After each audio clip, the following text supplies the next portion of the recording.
Alright, folks, I am back. Hello. Alright. So we did the very first part of the trial. Hello, Queen. Welcome on in. Just in time for Ace Attorney. We already finished Archipelago, so... we had good RNG. Pretty much once one game got beat, it was just domino effect, so to speak. So, all right. So last we left off with Ace Attorney. Trying to think. We did the first part of the trial. We got to meet the Skulkin brothers, or at least two of the Skulkin brothers.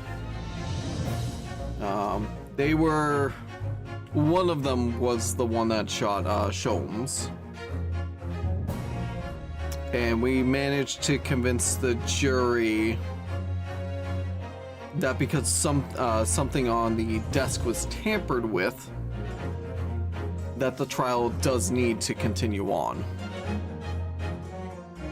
But we ain't touched nothing, I swear.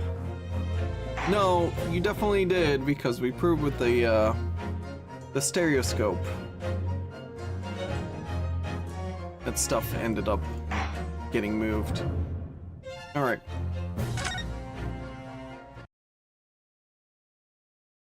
Back to the trial.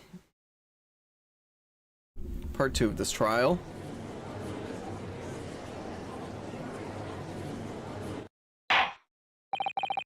Order, please. Let us resume proceedings.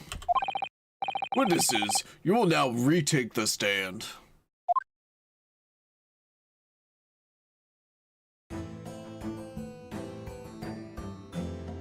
Oh, they're nervous as all heck. I presume you heard the defense counsel's summation examination. Oh, yeah, Governor. I did, Gov. I did. Mr. and Mr. Skulkin. Gore, blimey! This is going to be hard work. Early in this trial, you gave the following testimony about your actions after you entered Windibanks. Well, it was Bedlam soon as, wasn't it? It was, Nash, it was. Didn't even have time to pull me dukes out me Lucy lockets. However, that was a lie. You brothers. Gore, blimey! On the night in question, you rifled through the items on the victim's counter. We never done nothing on the sort. How'd you figure that out? They contradicted each other right there. You will now give formal testimony once again. You will tell the court precisely what happened on the night in question. And this time, you will tell the truth. Each lie that passes your lips serves to increase the severity of your punishment. And that, gentlemen, may deal a crushing blow to your chances of ever seeing the light of day again. Ah! A thought worth pondering, perhaps. Say no more, Gov, we hear ya. We'll blab, we'll squeak, we'll peach. Witness testimony. Illegal entry, the whole truth. Alright, we did knock a few things over, but we weren't rifling for nothing. It was when we heard the gunshot, see? Made us both jump and all that stuff went flying. Lummy, it didn't have to give me a fright. We were thinking the shooter would come out the door and get us next. We stuck everything back where we found it and scuppered straight into him in the black. We couldn't have shot the pawnbroker, see? We never even had a chance, did we?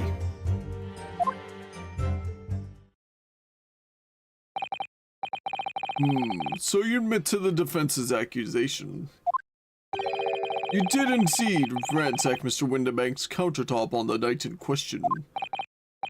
Not ransack, Governor, no. That's right, Nash, that's right. It's more like we tidied it up, yeah.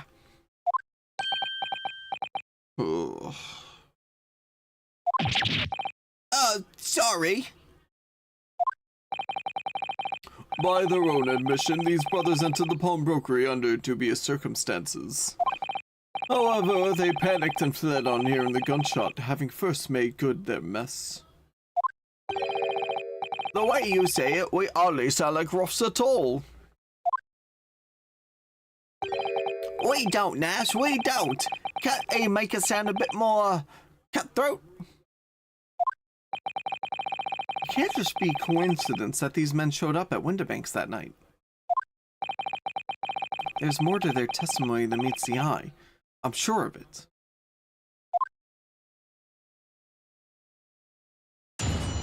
But yeah, Queen, I hope you're doing well. I hope everybody's doing well today. Alright. We're just gonna press everything and kind of go from there, I think. Hold it! Statement 1. If that's the case, then why didn't you testify to that effect in the first place?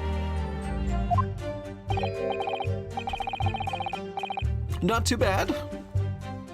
I was definitely feeling groggy in the morning. I'm feeling a bit better now. I've definitely been up and down as of late, but it's fine, I guess. I gotta make sure to set up for our sample day tomorrow, though. I gotta do that after stream 100%. Like, literally the second stream ends, I'm gonna be working on that, so. Well, you know, we ain't exactly squeaky clean, are we? We ain't, Nash, we ain't. If we admitted to something like that, people would think we was up to no good. Well said, Ringo, me old China. We'd only land ourselves in even more trouble. And in fact now, as a result of lying in your previous testimony, that's exactly what you've done. Landing yourselves in even more trouble. Oh, well, that's rotten luck, says the rotten apple eater. Witnesses, explain your actions to the court. Why did you ransack the victim's counter? We never ransacked nothing. Right, Nash, right. More like we tidied the place up.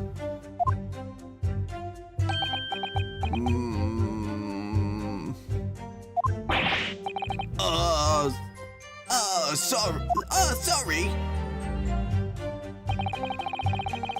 Alright. When we heard the gunshot, made us both jump, all the stuff went flying. We're gonna press that. Yeah, I'm just hoping I'm gonna be good for tomorrow. That's the biggest thing. Hold it! I feel like I should be, though. So what you're saying is... the sound of the gunshot shocked you so much, you knocked all the things off the counter? Well, it shocked one of us that much, yeah? This bag of nerves needs to learn to keep his shirt on. Look, it was loud, alright? Blimey, me dead granny would have woken up at that bang. Big brother screaming like a blooming baby and fell over on the counter. He knocked over a load of books, a candlestick, and some skull whatnot. That got tangled in some marionette what knocked over a picture frame what knocked them scales on the floor. You've really mastered working quietly, then. What a racket! Me granny would have been scared back into her grave at a clatter like that. So in short, the gunshot took you by surprise. And then some! I mean, it was quiet as a mouse and then all of a sudden, BAM!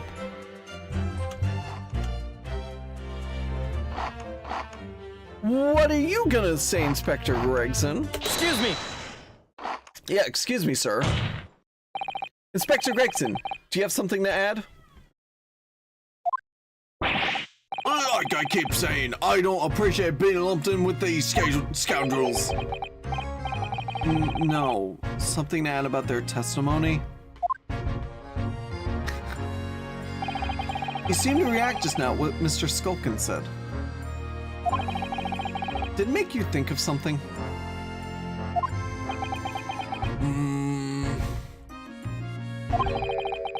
It's probably nothing, of course. I wouldn't even bother to mention it, only... Well, the fact is, cases don't get solved if you ignore the little details. How about you just tell us what's on your mind?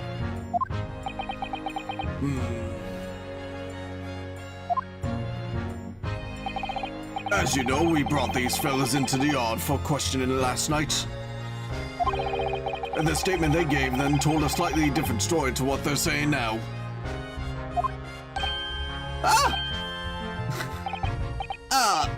Did it? You claimed you heard the victim shouting something out before the gunshot.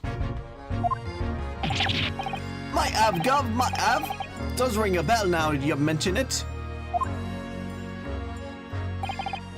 Granted, it's only a minor detail, but still. I can't help feeling like perhaps you've been a bit sloppy with your testimony here, eh, fellas? If I discover the witness's testimony have been any more sloppy than it has hitherto proven to be, I shall be forced to bring the very harshest punishment to bear against them. Easy, easy. We'll get it right this time. That's it. Yep, it's all coming back to me now. Then speak. Supplement your testimony with whatever details we have miraculously returned to your questionable minds, sirs. Right you are, Gov.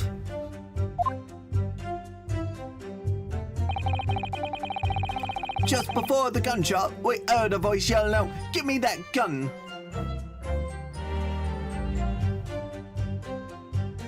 Well, that's, Hold it! That's new. So, in fact, you heard the voice and the gunshot almost simultaneously? We did, Gov, we did. Although, I suppose if you're being honest, we heard a kind of wavering voice before the yell and all. If you don't want to get shot... Give me that gun! Give me that gun! Bam! Kind of thing. A career in acting tragically missed.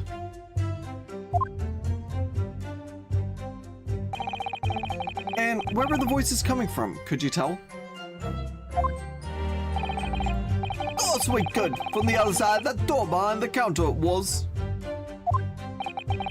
From the storeroom where the victim was found dead.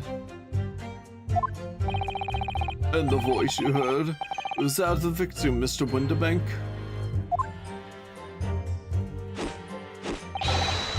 On me granny's life, of course it was. On his granny's life, of course it was. So, that would mean... Okay, first of all, the fact he swore on his granny's life is kind of funny. So, that would mean... that you both knew Mr. Windibank and the sound of his voice. Yeah? So that would mean what? What, Nash? What? Any ideas?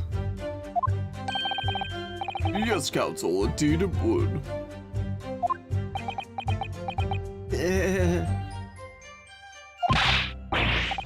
Nah, we didn't know the geezer. How am I supposed to deny it when the bloke in all the fancy clubbers giving us the evil eye?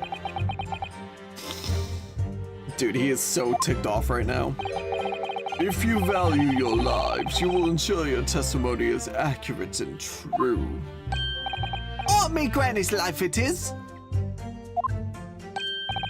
On his granny's life it must be.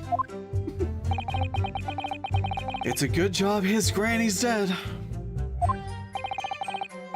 To summarize then, immediately after hearing the voice of the victim, you then hear the gunshots, causing you to stumble and upset the items on the counter, scattering them over the shop floor. You make it sound like we're clumsy. Don't forget we tidied up after like you little boys. Anyway, the way I see it, the bloke what owned the place will own the gun, so he should have just fired instead of yelling at the girl.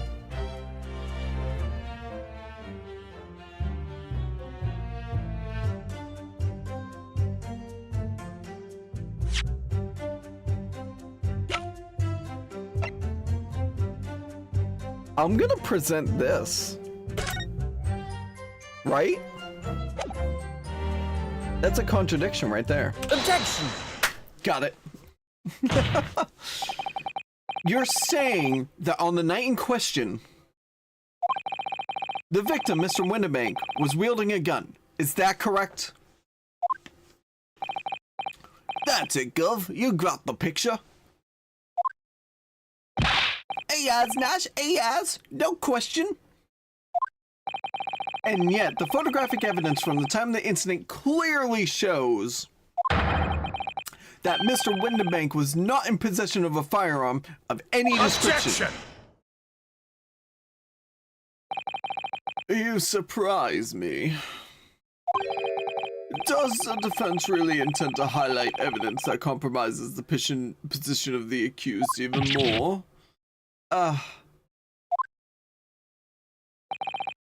Furthermore, the defense has failed to establish that the photographic proof presented was taken a suitably short time prior to the victim's death. Your chronology is severely lacking, counsel.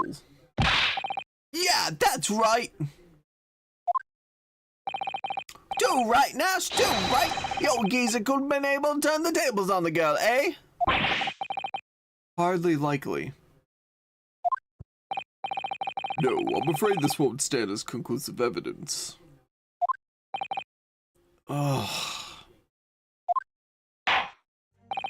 Continue with the cross-examination, counsel, and heed my earlier warning, witnesses.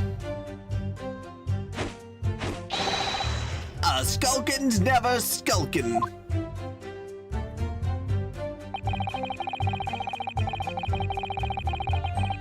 Okay. So I think I'm gonna press the statement now. You're saying that Mr. Windibank had a gun in his hands? Oh yeah, but that was a sight, eh? The two of them waving them guns at each other must have got Brady heated. I mean, just before he shouted out, we heard the geezer say, "If you don't want to get shot." Didn't really sound like he meant mine. More of an empty threat, you could say. Mr. Windibank was known to keep a revolver on the shop counter at all times. People say that to protect the articles in his keeping, he'd readily pull a bullet in someone's head if required. That someone being himself, of course. Good grief! Extraordinary devotion indeed, if alarmingly misguided. Well, he certainly sounded like he was ready to pull the trigger the other night. Only the person he was gonna shoot made him do it. Cooked his goose proper. Bet he wish he'd squeezed the trigger instead of wasting time shouting, "Give me that gun." And it was directly after those words that you heard the gunshot? I definitely went southern at the end of the... It was more or less at the same time, Gov. Give me that gun! Bam!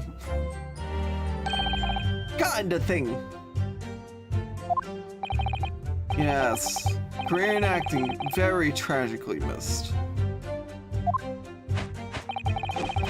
Then we heard the sound of someone hitting the deck. Before everything went dead quiet. After that, we done a slapdash job tidying up the place. Okay. We were thinking shooter coming on the door. We're gonna press this statement. So, you didn't try to open the storeroom door then? Not on your life. It went deathly quiet after that, it did. Put the wind right up me. But anyway, the door was locked, wasn't it? No way that was opening. Yes, of course. It was locked from the inside, or so we've been led to believe. It was, Gov, it was. From the inside. Right, so we had no way of knowing what was going on in there, did we? Unless there was some other way to get a view of the inside of the storeroom. Like through the keyhole, or a spy hole perhaps? Don't ring no bells, don't light no lights. We had to cut and run before we knew anything like that. We're still cutting our teeth in this game, see? But one day, we'll really cut the mustard. Please, cut it out. But as we know, behind the door was the victim's lifeless body, but the accused not 2 feet away. Yes, unfortunately.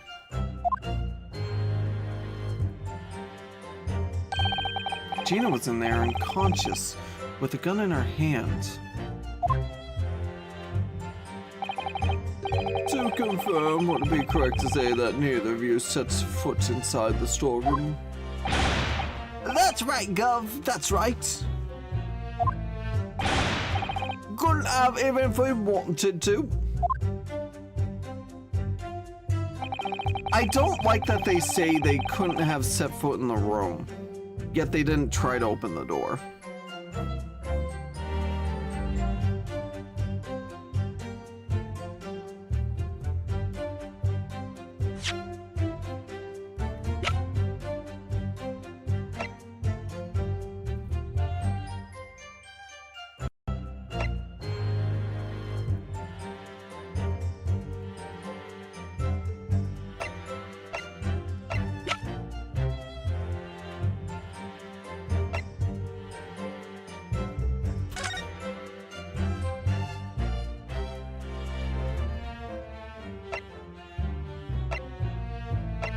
So the green blood is probably Sholmes' blood. That would be my guess.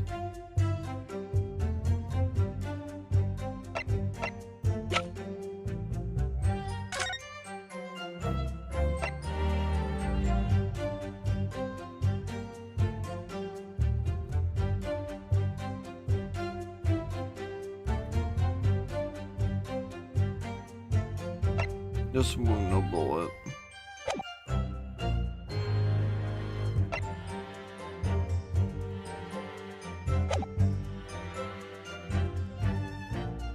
Okay. Press on this one. Yes, whereupon you fired a shot from your own gun at Mr. Herlock Sholmes. Oh, yeah, we was a bit hasty there. We was, Nash, we was. Truth be told, I was already shaking like a leaf when you lot turned up. If you're shaking like a leaf, don't put a loaded gun in your hand. Good advice, miss, good advice. Truth be told, my mind went totally blank. Before your mind goes totally blank, make sure you don't have a loaded gun in your hand. Mental note made, miss.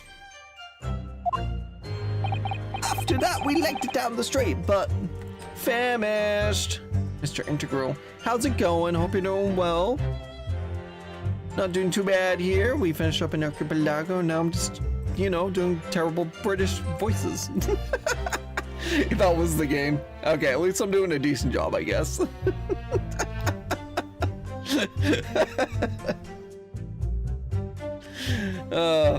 I just laugh. I feel like I'm absolutely making a mockery of some of these UK voices. Oh my god, the accents. Apparently, we look dodgy to the coppers or somehow, so they clapped the derbies on us like winking. And after you'd been handcuffed, the police found this revolver in your possession, correct? Well, yeah. But listen, that proves nothing, doesn't it, eh?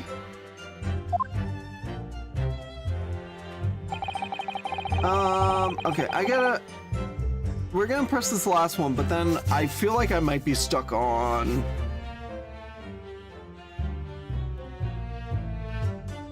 In a way, I feel like this would be the statement we could find evidence for, but not necessarily. I need the right thing to be like, this is conclusive with the evidence. So Hold it! and why should we believe that? And what? Well, cause it's true, isn't it? The place was totally empty when we went in. At that time, the victim was already in the storeroom, having been forced to open the door by the accused who had a gun to his head. Huh.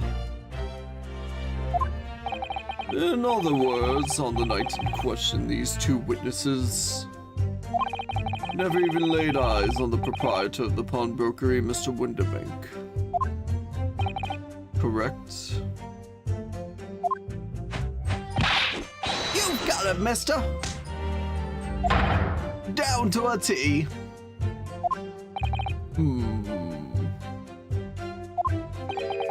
So the Skulkin brothers never actually encountered Mr. Winterbank? Is that really true, I wonder?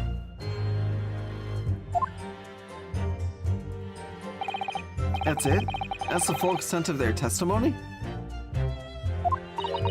What is it, Bruno? You look very fierce. I could pour you some herbal tea if you're tired. Oh, thank you, but I'm fine. Being such a logical thinker, you'll probably laugh. But I feel as though these brothers are still hiding something. Something important. It is nothing more than a feeling, though. I have no proof to support it.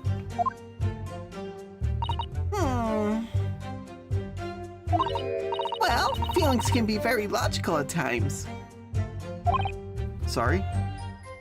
Stop saying it like that! People's expressions, the movement of their eyes, the words they choose. You can take all that in and your brain will quietly analyze it to come up with a feeling like you described. You've concluded that there is something suspicious about this testimony without knowing why. That's all. I think you should trust your instincts. Iris, thank you. Sometimes I think if she's 10 years old, I must be 5. We did knock a few things over. Okay, so what?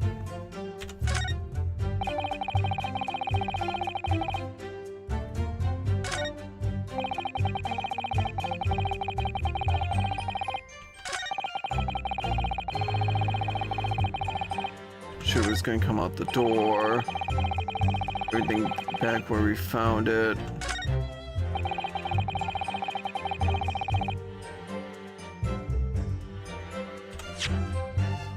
I feel like it's this.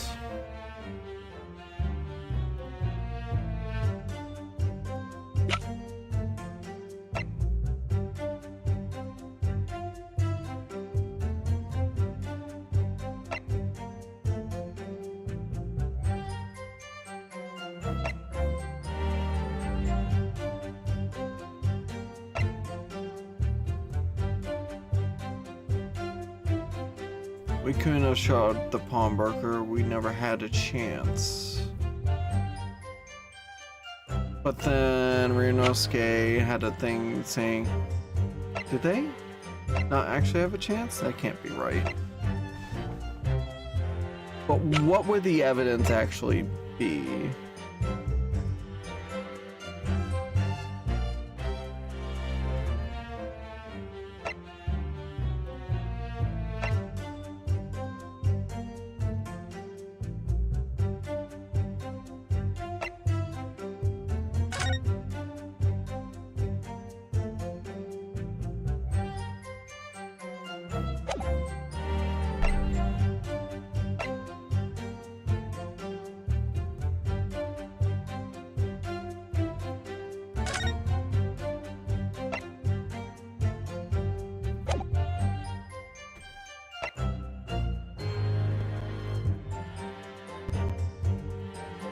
What evidence would it be for this?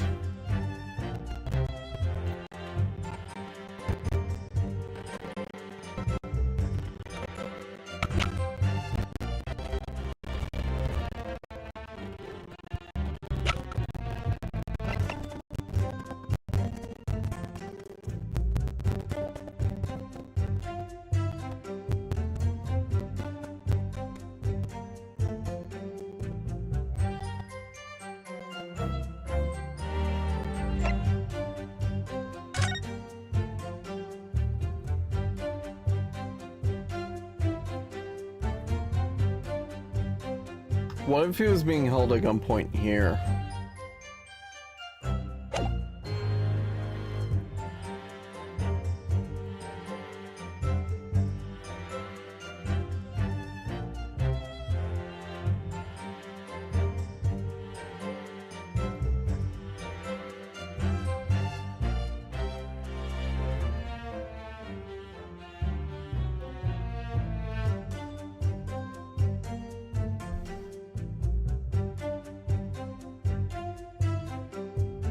Objection!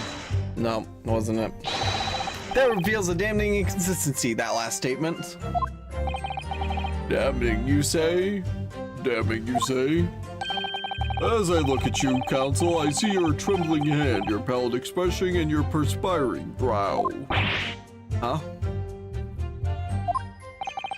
It seems to me that is the damning inconsistency here, that misplaced confidence of your assertion.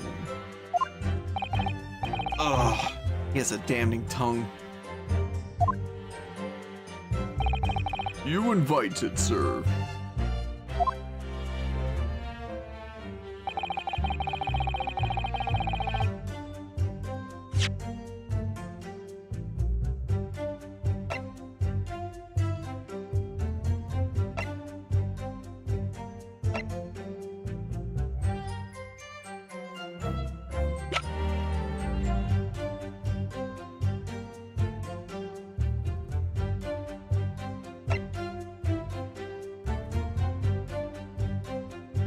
Objection! No. There's clearly something odd about that last statement made by the witness. There's clearly something odd here indeed. Your behavior, Counsel. Oh. Please, don't mind me. That would be significantly easier if you would lower your hand. I won't lower my hand until I prove my client's innocence, as long as it's quite quick. Would it be the gun?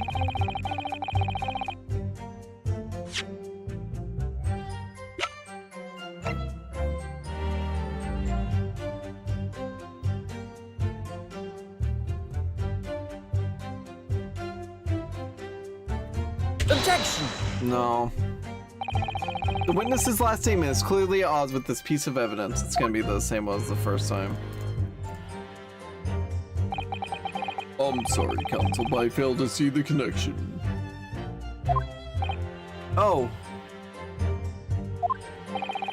And for heaven's sakes, would you kindly desist from that wide-eyed, panic-stricken look you are wont to wear? That's the only panic-stricken look I know.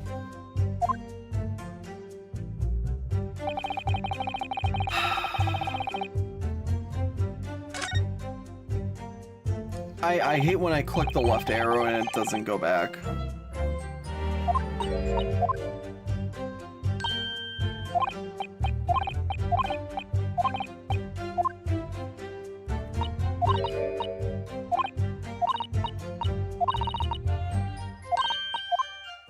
Do I need to repress and try to...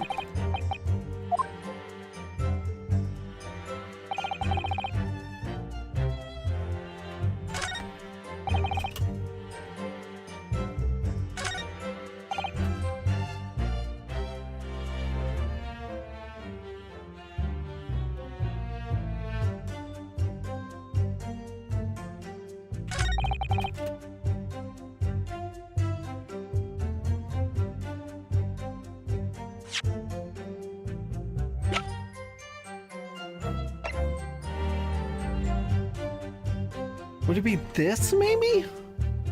He was thinking the shooter come out the door and get us next.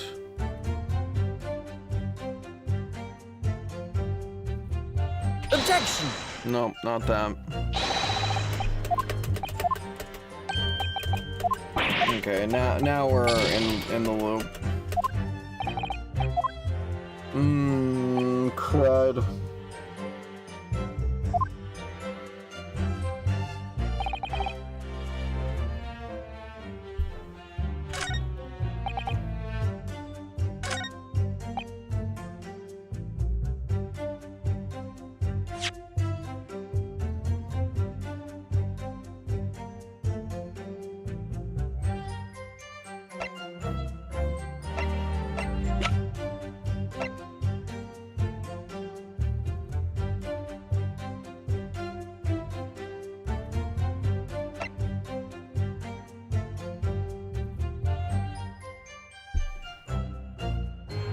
Objection! Nope. Game over. Ginny has lost the trial. Poor Gina Lestrade. Thank you, councils. I've seen enough. According to the powers vested in me by Her Majesty the Queen, I declare for no further examination necessary. As such, I shall be requesting the final decisions of the members of the jury. Are you all ready, Mr. Foreman? Absolutely, my good sir. Then please announce your findings to the court. Guilty. Guilty. Guilty. Guilty. Guilty. Guilty.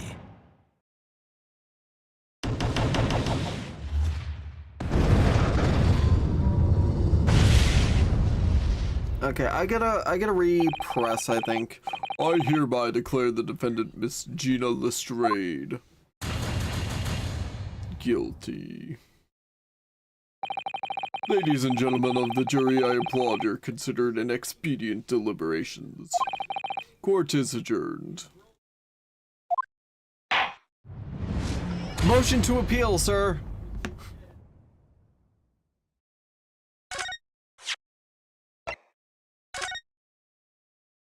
Okay, good. We have successfully appealed.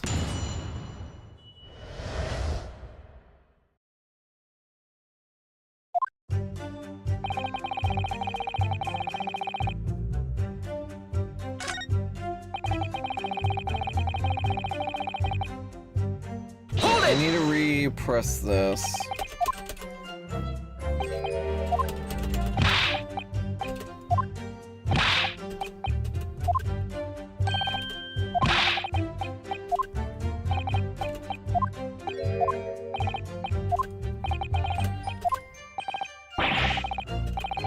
Is that right? Excuse me. So...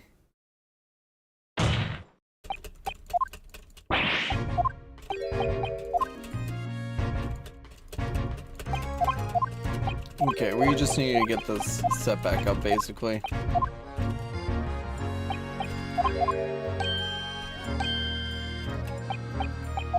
Once I get things redone,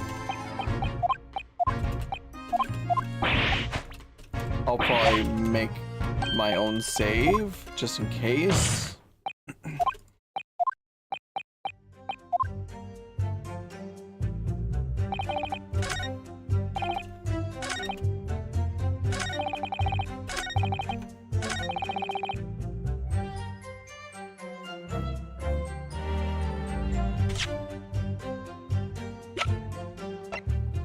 Objection!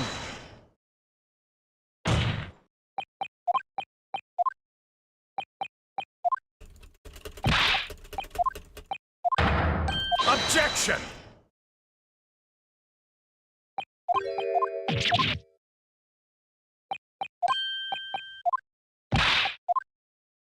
Just get things back on track.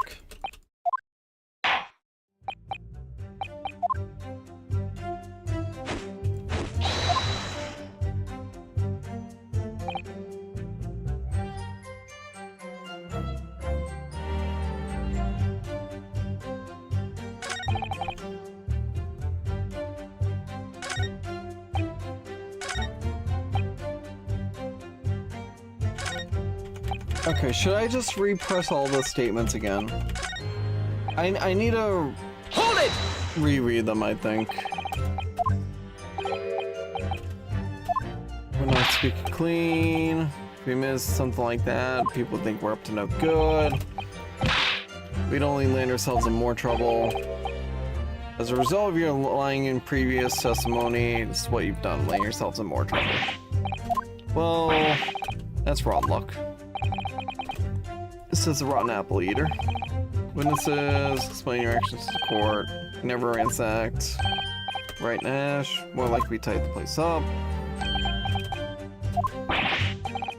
Sorry.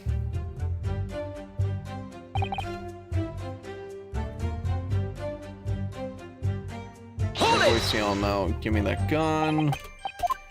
Hear the voice and the gunshot simultaneously. We did. We heard a kind of wavering voice before the yell. If you don't want to get shot, give me that gun. Bam. Missed opportunity for them to be actors.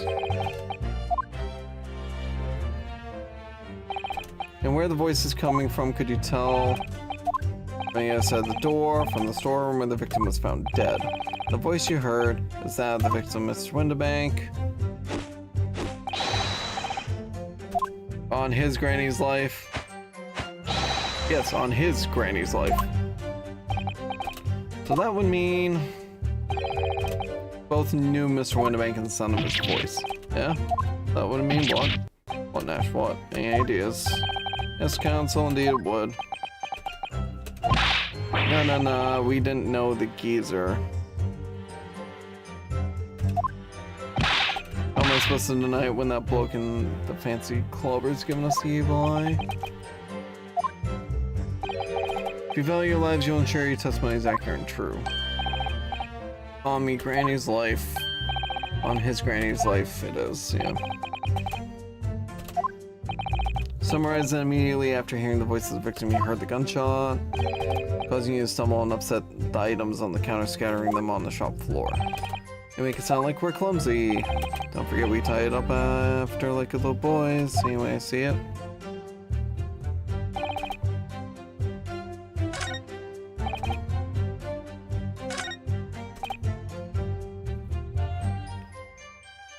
Woke up when the police was holding a gun, so he should have just fired instead of yelling at the girl.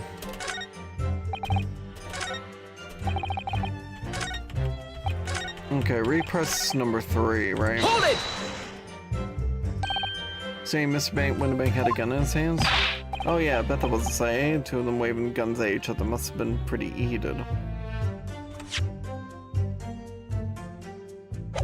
There's no way to press that in the middle of this. I mean, just before he shot out, we heard the geezer say if you don't want to get shot. It didn't really sound like you meant to mine, more of an empty threat. Mr. Windibank was known to keep a revolver on his shop counter at all times. People say that to protect the articles in his keeping, he'd readily pull a bullet in someone's head if required. Someone being himself, of course, good grief, extraordinary devotion indeed, alarmingly misguided.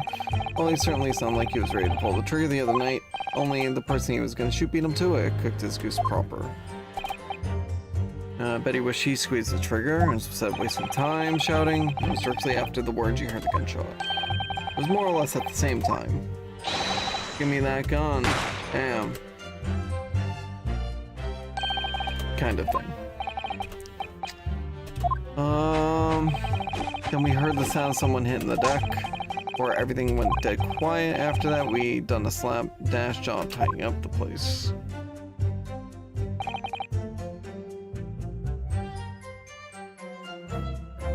Thought the shooter would come out the door and get us next. So you didn't try to open the door, not in your life. Went deathly quiet after that. Put the wind right up me. Door was locked. No way that was opening. Yes, of course, it's locked from the inside, or so we've been led to believe. It was Gov from the inside. Right, so we had no way of knowing what was going on in there. Unless there was some other way to get a view of the inside of the storeroom. Like through the keyhole or spy hole, perhaps? Don't ring no bells, don't light no lights. Yeah, I couldn't run before you notice anything like that. We're still cutting our teeth in this game, but one day we'll really cut the mustard. Cut it out. As we know, behind the door is the victim's body. Accused not 2 feet away. Yes, unfortunately. June was in there unconscious with the gun in her hand. To confirm, would it be correct to say that neither of you set foot inside the storeroom? That's right, that's right. Couldn't have even if we wanted to.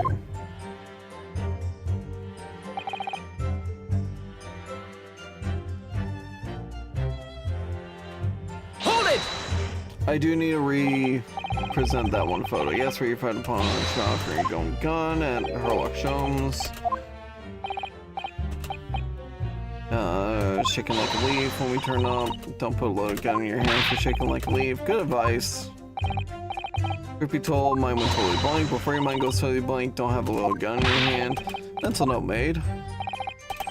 We legged it down the street, but we looked dodgy to the coppers, so they clapped the derbies on us.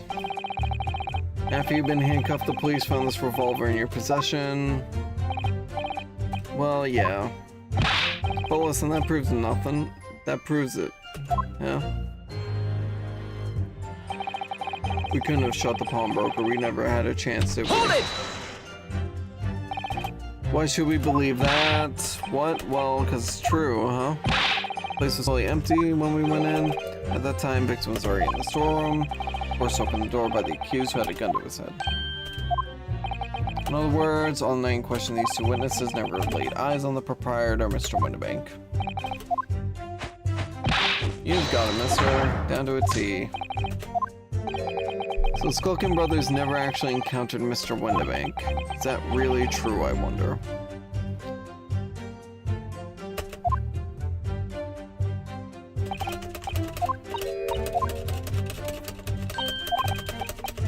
Okay, so I need to present the picture earlier to the earlier statement, and then we're gonna make a save.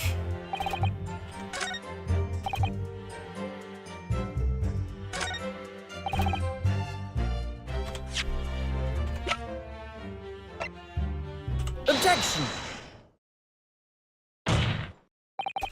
You're saying on the night in question, the victim, Mr. Windibank, was wielding a gun, is that correct? That's it, you got the picture. Yes, Nash, no question. Yet the photographic evidence from the time of the incident clearly shows Mr. Windibank was not in possession of a firearm of any description. You surprise me. Does the defense really intend to highlight evidence that compromises the position of the accused even more?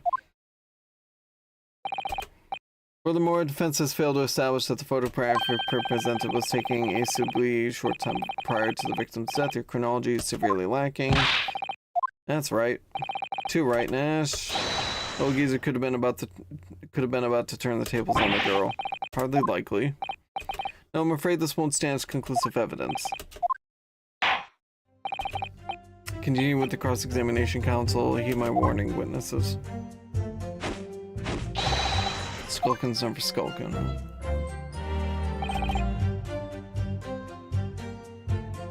Okay, let's make our save here.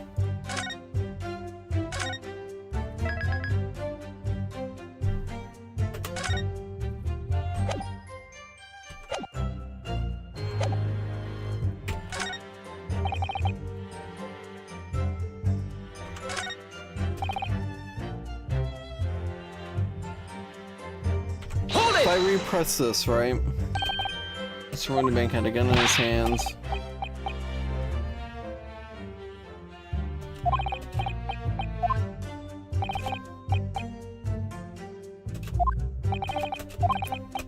Thing is, nobody's making any kind of a stink about any of these statements.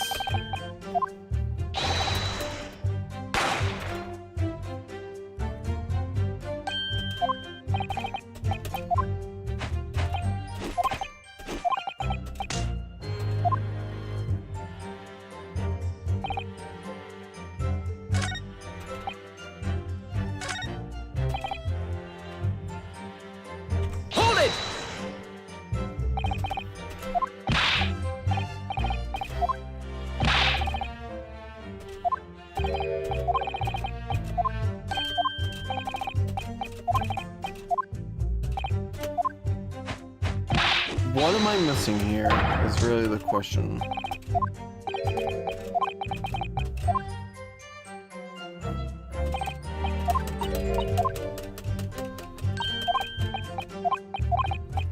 This is the one part about these games I hate, is that if you press the last thing, it just automatically loops back around.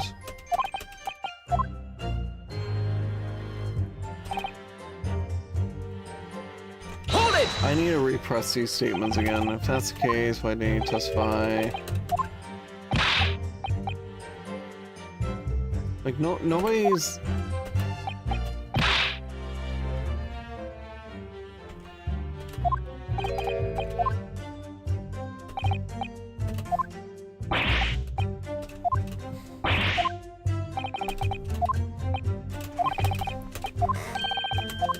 Ransacked.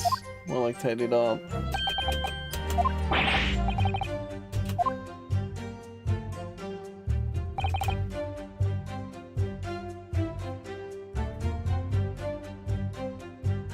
But it's weird because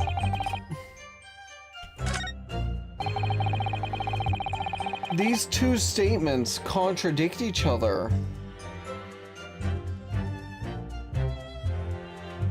Hold it!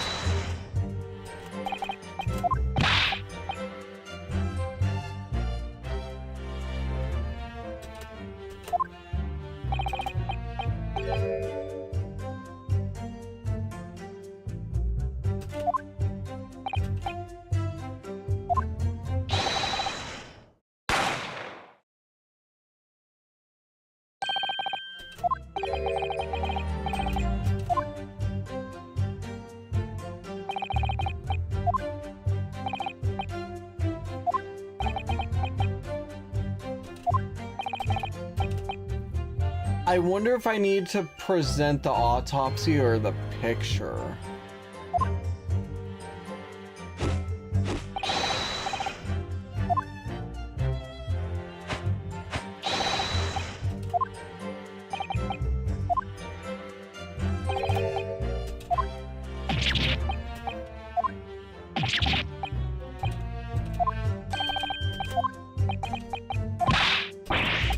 That's gotta be what I gotta do. Because he was shot in the back and they keep saying he was shot from the front.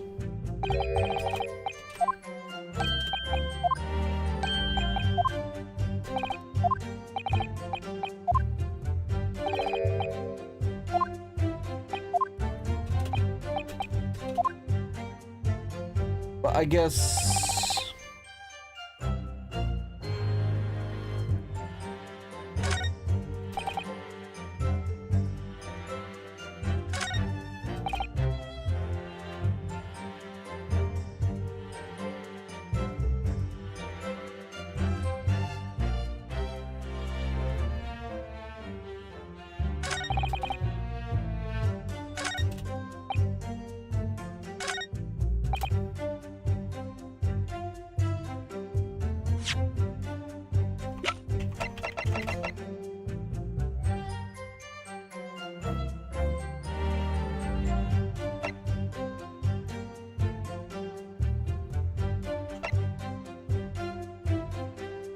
Objection! No, that wasn't it. I think it might be the earlier.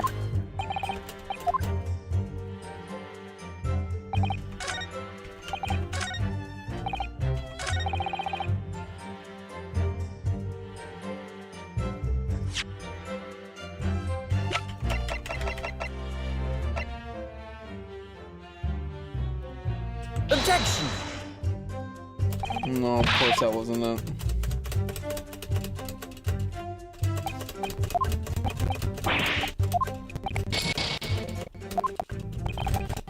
Oh, the last trial is always rough, man.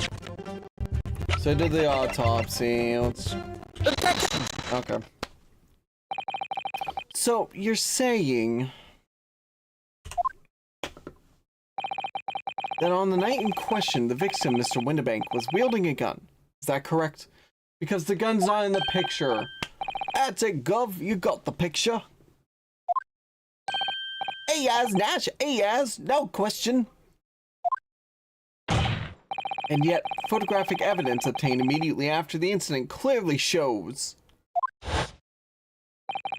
that Mr. Windibank was not holding a firearm of any description.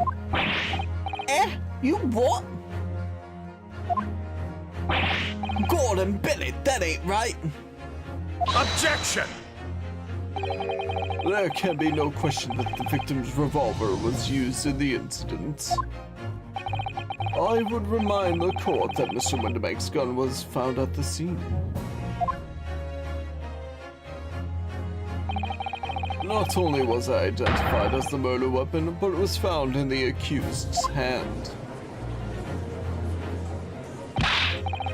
Yeah, that Montula used the victim's own gun to finish him off. Give me that gun. Bam. Kinda thing. Hold it! Stay exactly where you are, right there. If the crime had taken place as you so colorfully described in your testimony, it would give rise to an undeniable and significant inconsistency in the final moments you just acted out. Now it's the autopsy. Goodness, are you sure, counsel? You intrigue me, my learned friend. Let's see some evidence to support your claim. Where's the proof that demonstrates this inconsistency in the witness's portrayal of the victim's final moments? Okay, now we're making headway. Take that! According to their testimony,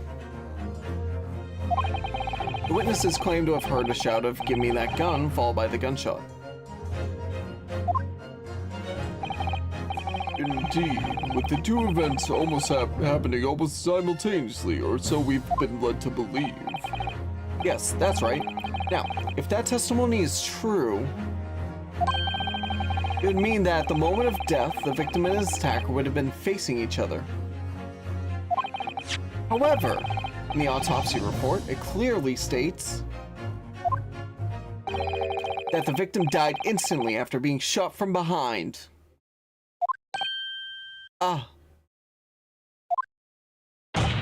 So, as I stated before, there is an undeniable inconsistency in your testimony, Mr. and Mr. Skulkin. Yeah!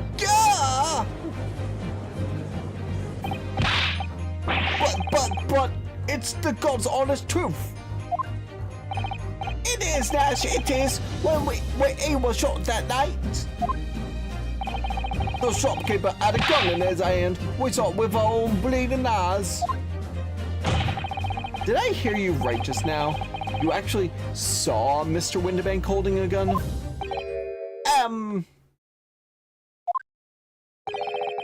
Something like that must have slipped out.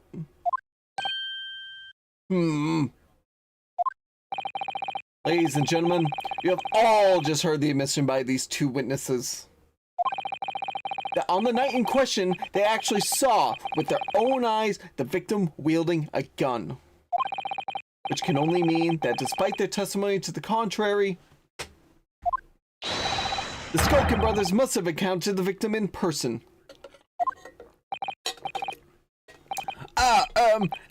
Dash,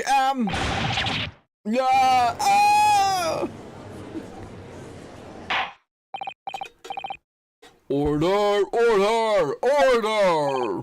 Witnesses, explain yourselves at once.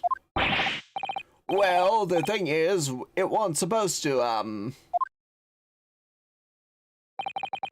It would seem that my previous warning fell on deaf ears. I made it quite clear that false witness would be the death of you. Am I to understand that you replaced the untruth of your original testimony with renewed lies? Ever so sorry, Governor. Truth is, say we, Cut it out, Nash, cut it out! If we blab now, you know what he'll do to us. He? Who are they talking about? Let me make your position here perfectly clear. You will talk. There is no other option available to you. Bruv, come on, the game's up. But he'll have our guts for gutters. In case it hasn't quite sunk in yet, no matter how hard you try to hide it, the truth will come out.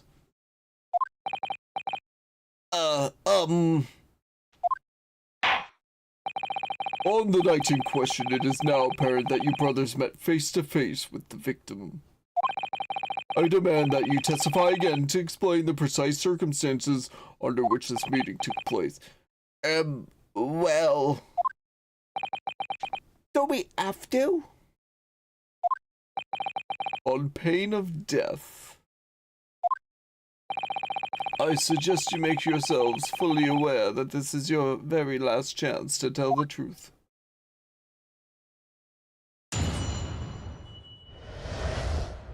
Encounter with the victim. Yay, we did it. Alright, so we just got inside the gaff and ate the siren waiting for the kid to show his mug. Give me that gun, they mellowed, and he flew at us like he was possessed. I thought we had it. For an old geezer, the bloke was as strong as an ox. He chucked me over the counter. I pulled my gun on him, and then he legged it through that door into the back room. We never had nothing to do with killing him. That's all what happened, I swear.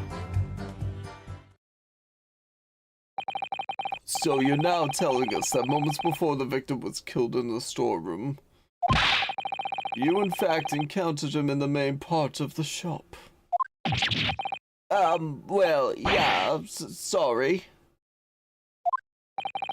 Well,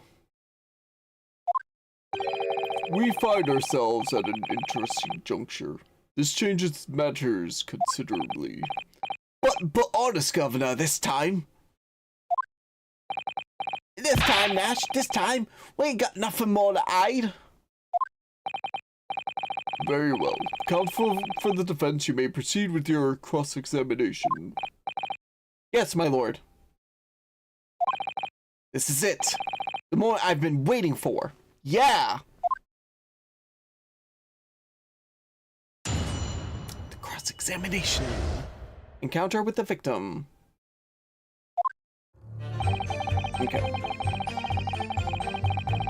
Statement 1, press. Hold it! When you say geezer, I presume you mean the victim and proprietor of the shop, Mr. Windibank? Oh, well, sorry, I mean, that's right. We was keeping a close eye on the entrance to the gaff, obviously. But we never thought no one was going to come out of the back room like that. The back room being the pawnbrokery storeroom. Yeah, that must be where it popped up from. Oi, basic Goodman. So, it would seem the victim was already in the storeroom when these brothers entered the premises. Which means Ginny must have been there at that point as well. But that doesn't make sense, does it?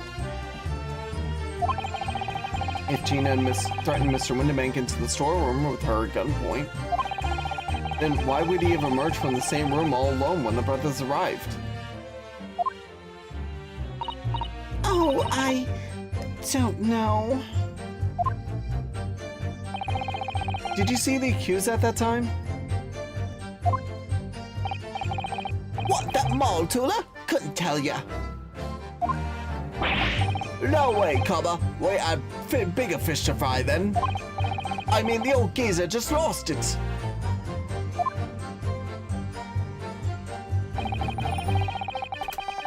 Alright. Give me the gun and flew at us like you possessed. Let's press that. You mentioned that Mr. Windibank shouted those words in your previous testimony, too.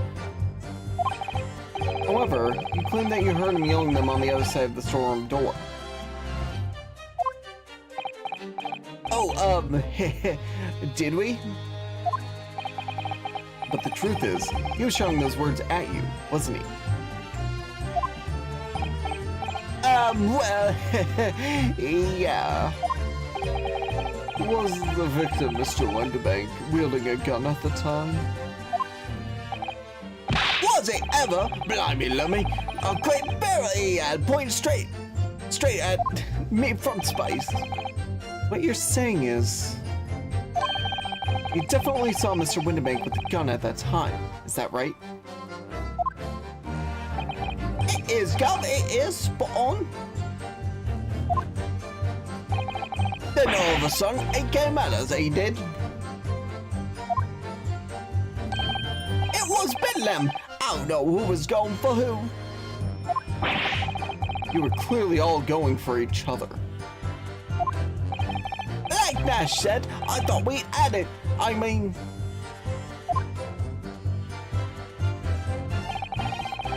Colonel Gizzer's bloke was strong as knocked, chucked over the counter. Hold it! Yes, I noted that you mentioned in the counter in your previous testimony too. Well, yeah, of course we did. He knocked over a load of books, a candlestick, and some skull whatnot. That got tangled into me, and that what knocked over a picture frame, what knocked them scales on the floor. So in fact, it wasn't the sound of the gunshot that shocked you and made you knock those things off the counter. Well, big brother here went flying over the counter like a gunshot, I can tell you, and the old geezer pinned him. He did, Nash, he did. If you hadn't been there, the bloke would flatten me like a bloomin' pancake in seconds. At the time in question, the alarm was raised at the local police station via a secret cable from the pawnbrokery. There was a button under the counter used to activate it, which was presumably pressed by the victim. That's right. The brothers fled the scene and back onto the street. They ran straight into the arriving police, didn't they? Poor Mr. Winterbank. He did everything he could to protect his shop. Alright, statement 4, pulled gun on me, like to do the door into the Hold it! Were you intending to shoot Mr. Winterbank? No, never. I was just, you know, looking out for me, bruv, wasn't I? He was being flattened, don't forget. By a man whose shop was being burgled, yes. And then the man fled into the storeroom when you pointed your gun at him, is that it? Yeah, that's it. He shoved me away and then ran off through that door and shut himself in. Something about that last remark. Something that doesn't quite ring true. I wonder why Mr. Winterbank ran away into the storeroom. What? Well, according to what everyone's saying, Ginny was in there waiting for him with the gun. Ah, yes, that's right. Gina allegedly used Mr. Winterbank's gun to threaten him and force him to open the storeroom door. In which case, how did the gun end up in Mr. Winterbank's hands again? I have no idea, but that is strange, isn't it? This little inconsistency could be significant. I should make a mental note of it. Look, the point here is me and my brother here. That's right, Nash, that's right. Me and me brother here. Never had nothing to do with killing him. That's all what happened, I swear. Let's press on this last statement. You say you had nothing to do with it. Nothing at all. Nothing, Gov, nothing. The old geezer went and shut himself in the back room, didn't he? Locked it was, from the inside. We know it was, cause we tried to open it. What's a decent door, that one, good and strong, wouldn't budge an inch. So, in the end, the situation remains unchanged. Huh. Inside the storeroom with the pawnbroker, there was only one other person. The sole person who could have possibly have shot the victim, the accused Miss Jeter Lestrade. Ah! It would indeed appear so. What say you to that, counsel? I don't know. Is there anyone else apart from Gina who could possibly have shot Mr. Windibank?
We're gonna say there's no one else for the time being.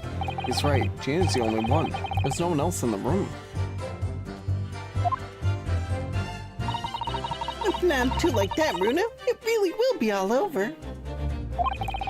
Now a 10-year-old is reading the expression on my face. Well, you just don't have that many.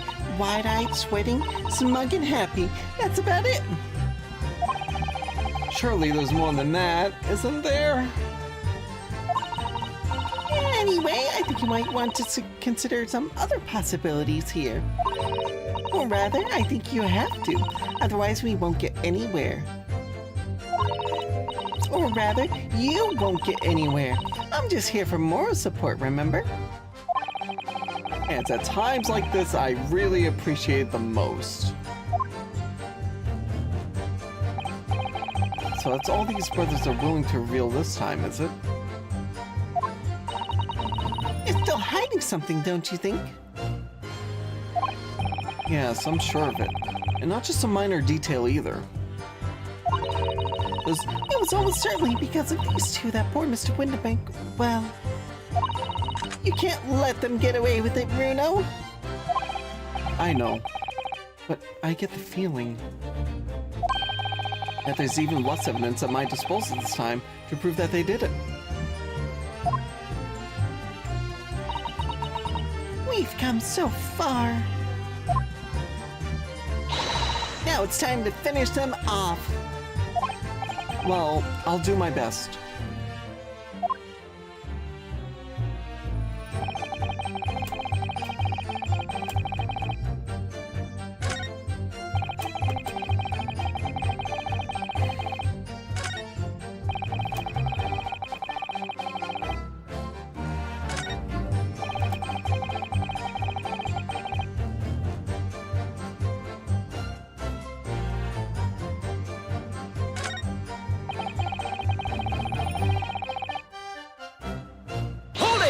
Okay, I'm gonna repress this last statement.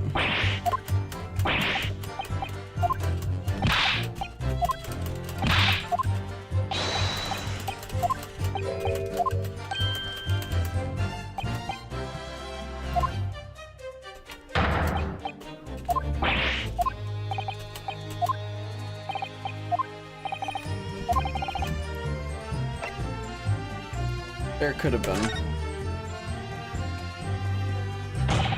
Mr. and Mr. Skulkin. What?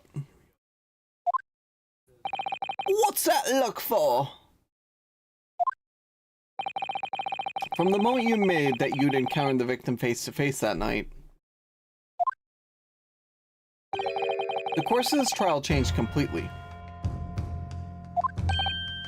It did? What is your point, my learned friend? The question we must answer is, who could have shot Mr. Windibank? And it is the belief of the defense that the defendant is not the only possible answer at all.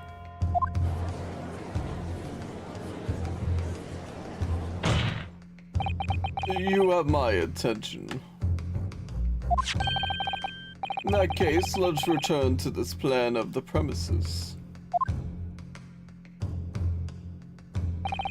The victim was killed in the storeroom, which was locked from the inside. Those are the facts. So pray, what other possible answer to the question of who shot the man could there be? Counsel. You must now provide answers to the court in respect of 2 conundrums. 2, my lord? Twice as many chances to be right, maybe? Indeed. Namely, from what location did the culprit shoot the victim? And furthermore, where was the victim at the time? Understood, my lord. Are you alright, Bruno? I'm not entirely sure. There's one thing I am sure about. If I can prove that there's a credible new alternative to what happened, it would change Gina's prospects hugely. So now, time for some clarity. Show the court on this plan the answers to the question posed by his lordship. If you believe someone else could have killed the victim, indicate from where that person could have fired the gun. Okay. I am going to make a save here because I'd rather restart from here than restart this whole interrogation part.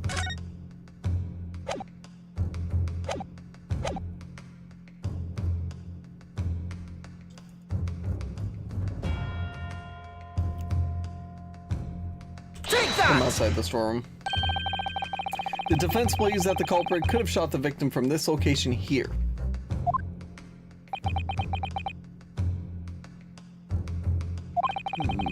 In answer to the second question.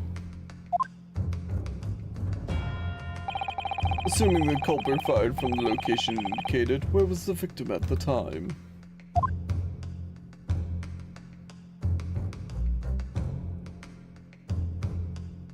Oh, you know what? Could it have been this and that?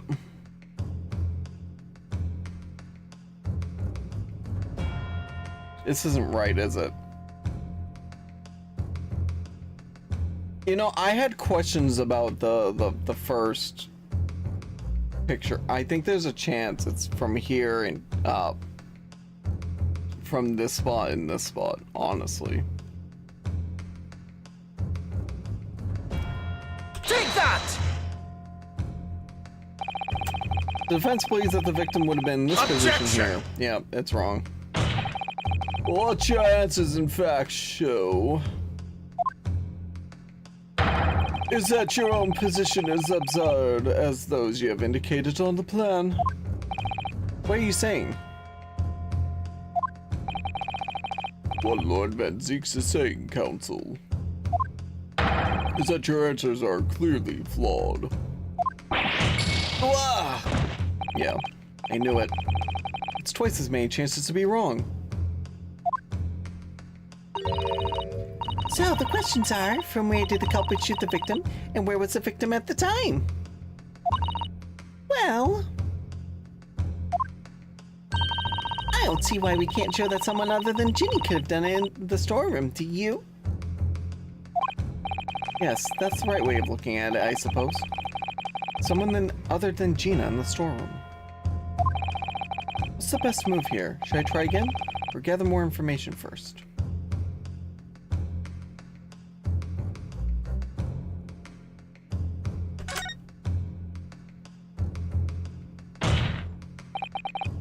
Defense would like to point out the locations again.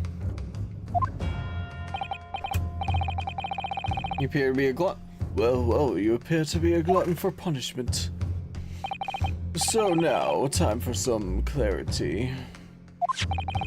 Show the court on this plan the answers to this question posed by his lordship. Do you believe someone else could have killed the victim? Indicate from where that person could have fired the gun. In the storeroom. Take that! The defense believes that the culprit could have shot the victim from this location here.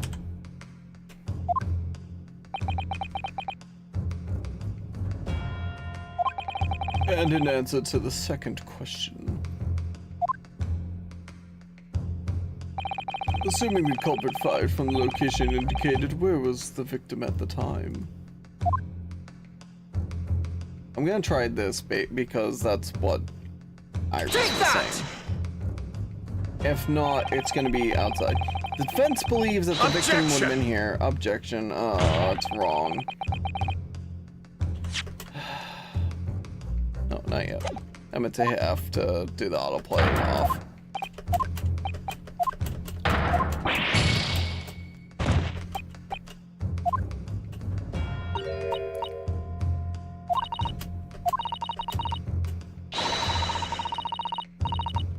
Oh, outside the storeroom.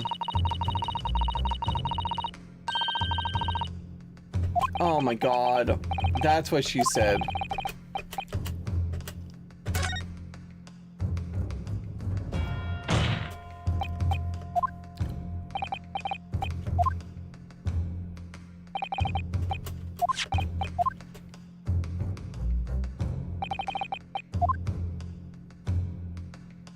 So I think here. Take that!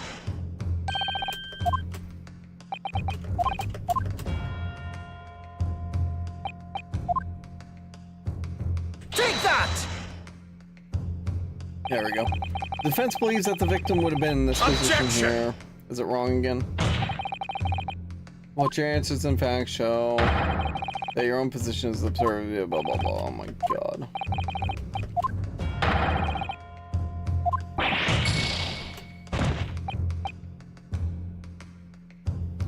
Well, I knew it. Twice as many chances to be wrong.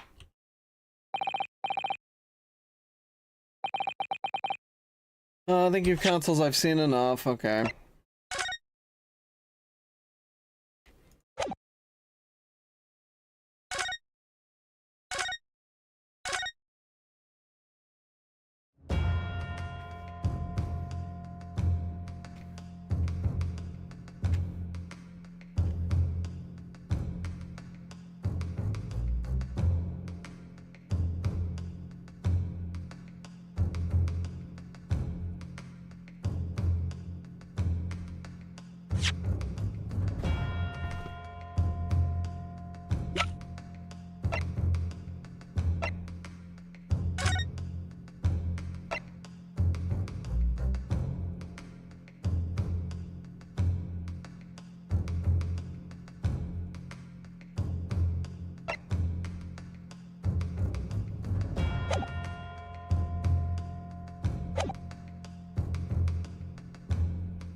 Take that!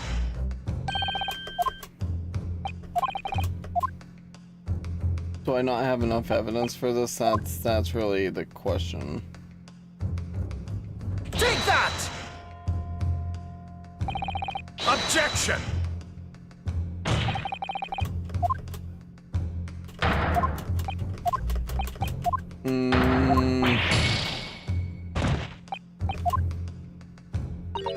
So the questions are, from where did the culprit shoot the victim and where was the victim at the time? Well, I don't see why we can't show that someone other than Ginny could have done it in the storeroom, do you? I don't see why we can't show that someone other than Ginny could have done it in the storeroom. Right way of looking at it, I suppose. What's the best move here? Try again or get more.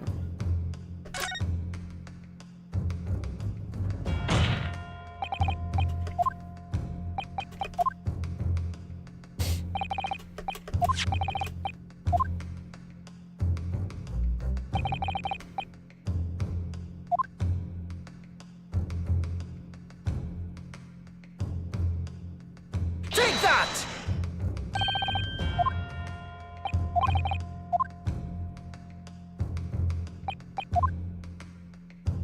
Take that! I don't think it's right. Objection!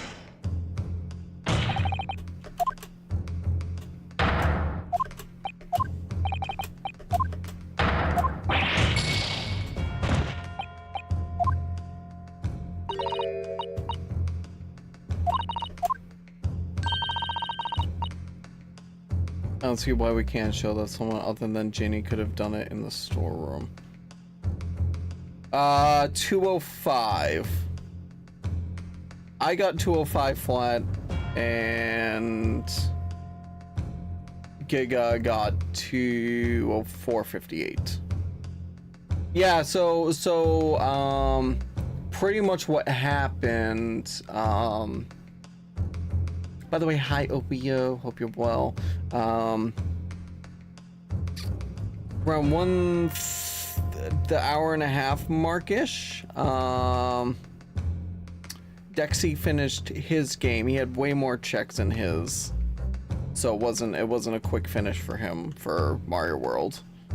Once he finished his game, it gave me enough stars to finish my game pretty much right after, so I was done like 5 minutes later. It gave Leo enough stuff. Well, he still had some silver to find apparently, but he ended up doing his stuff and beating the final Ganon, and then that unlocked like one of the last things for Giga, so it was pretty much chain reaction type of stuff. Let's move on. More information. I'm gonna try it again.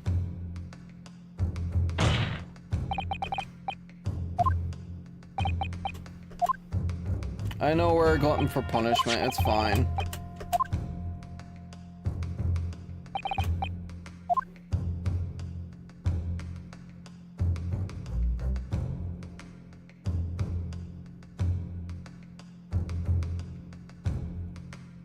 Take that!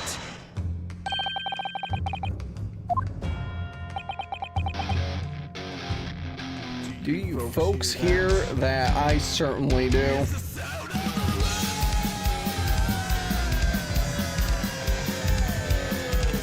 Wow, look at all the people joining us. Thank you. Welcome on in, Raiders. Thank you for the raid, Sammy and Art. I hope you're doing well. I am 2003-041. You can call me 2K, 2K3, or any other name that you any other name that helps you remember who I am. I do a variety of content on the stream, mainly focusing on first game playthroughs, speedruns, archipelagos, music rhythm games, and just whatever else I might be addicted to at the time. Currently we are on it's okay. So I like doing the voices with the game. That's the one thing I really like, even though my throat's not been 100% for like a year and a half. So, but yeah, I hope your game went well. I see you were also playing Great Ace Attorney. I'm currently still on the first game, Case 5. We are on the second part of the trial at this point. I'm definitely a bit stumped here, but I'm gonna...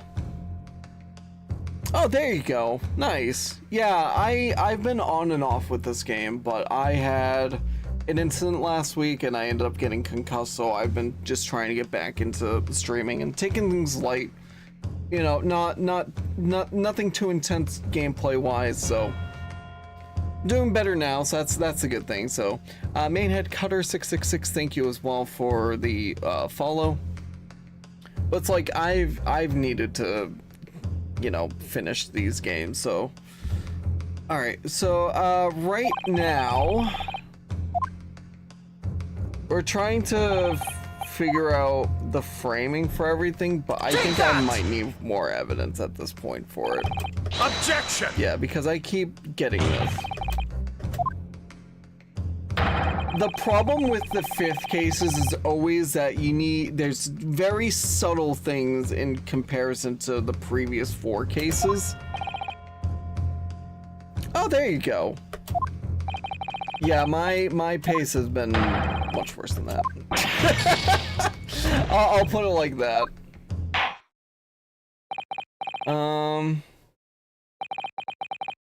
I know you've seen enough. It's fine.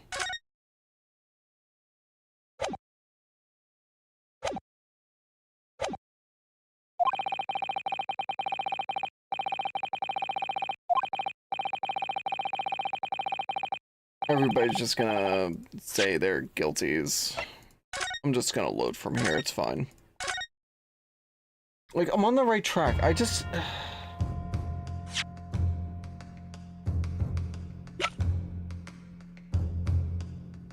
So the problem is, he died in the storeroom, right?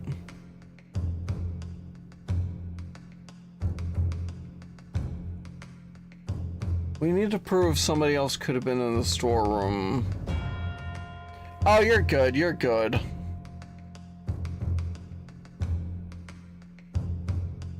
Yeah, this particular part of the trial is just... Oh, like I said, it's giving just very subtle things, and it's not...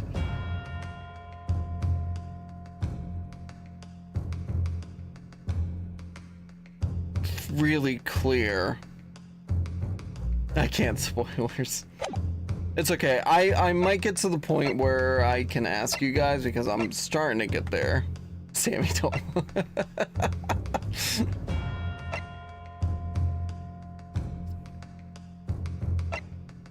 It's pretty much. I hate typing out the no backseat unless asked, but that's pretty much what it is. So single thing to the back.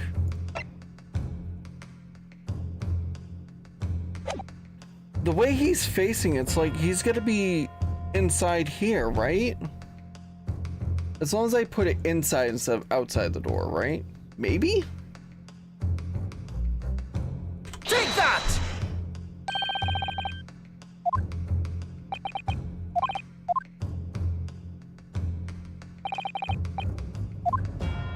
And you're still here. Or was he opening this? Was he opening the... I wonder.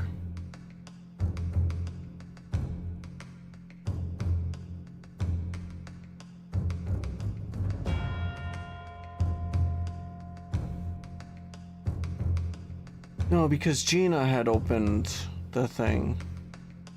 Right?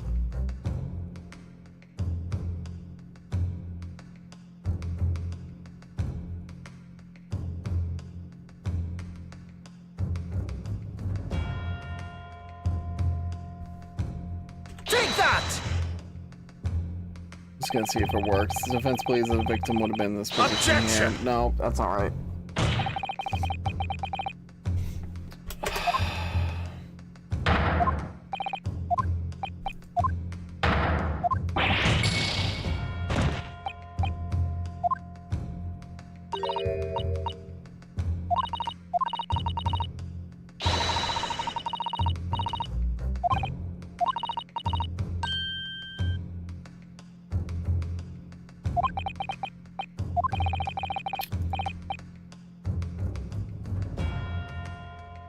I still have some kind of a feeling that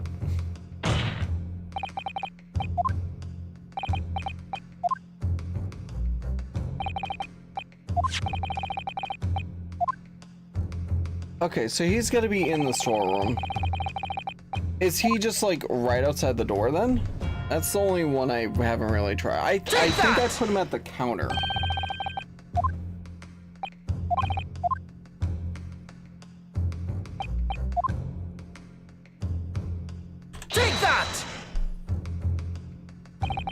Objection!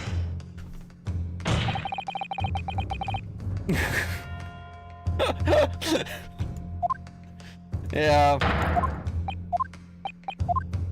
Like I said, that's just a problem with these case 5s. They just ramp up in the difficulty.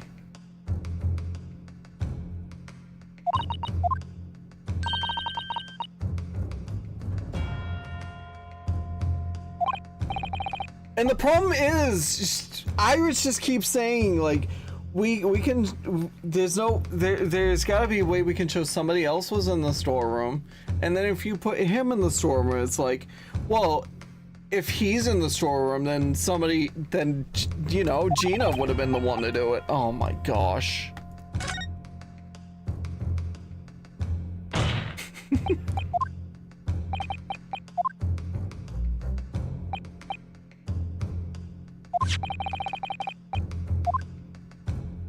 Exactly, yeah.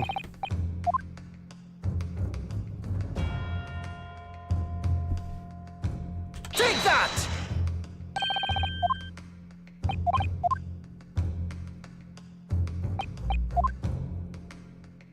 Take that! Objection! No. Oh my god. That was my last strike, so I'm just gonna reload. I'm gonna try one more. Not quite yet. I'm gonna try one more, and then I might do the investigate a little bit more and see if I can figure something out. I don't have this.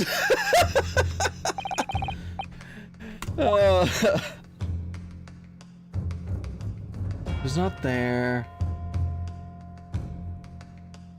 There's no way it would be on that side. Is it maybe in this corner? Probably not. Probably not at all. Objection! No, not at all. Okay.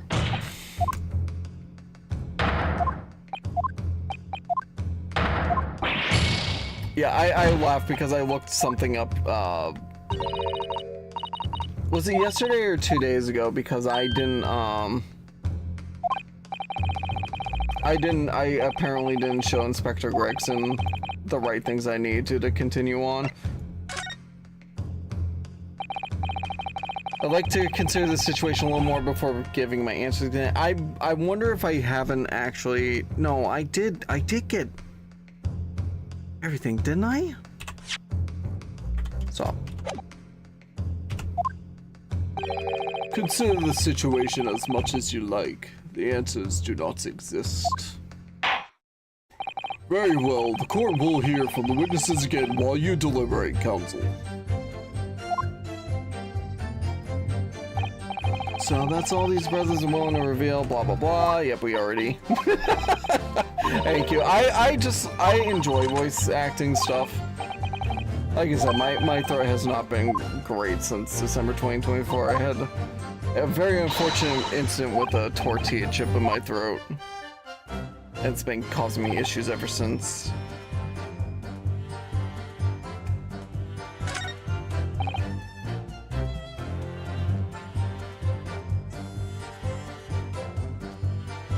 See, the thing was...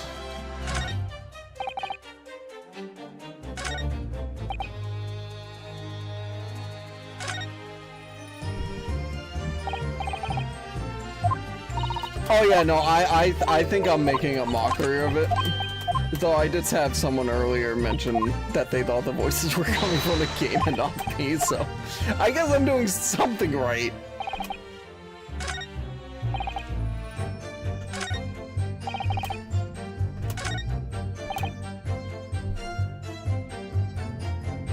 He liked it into the back room.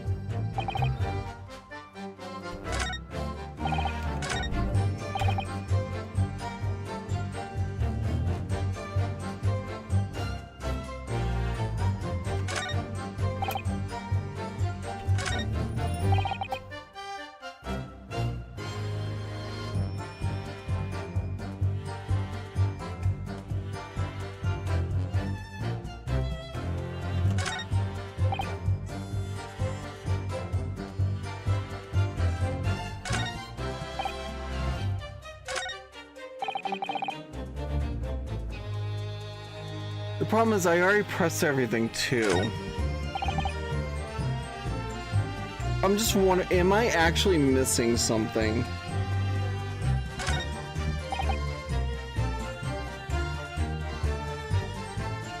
See, it's this statement where I'm like...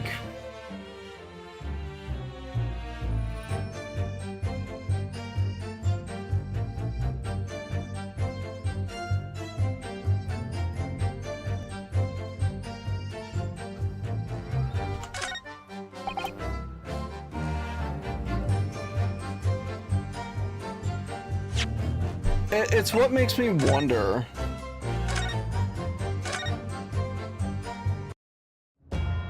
I mean, is one person in the room and he's outside?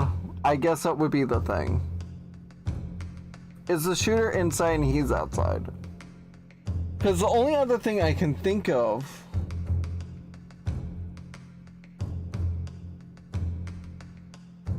Because they had the scuffle. He charged at them. He chucked them over. I feel like I already tried the shooter being here, but what if it was the little one shooting from here? But I feel like I tried that already. Take that! That's the problem. I feel like I've tried stuff, but I may not actually have tried stuff. But I think... Objection! Yeah, Iris is saying he's got to be in the storeroom.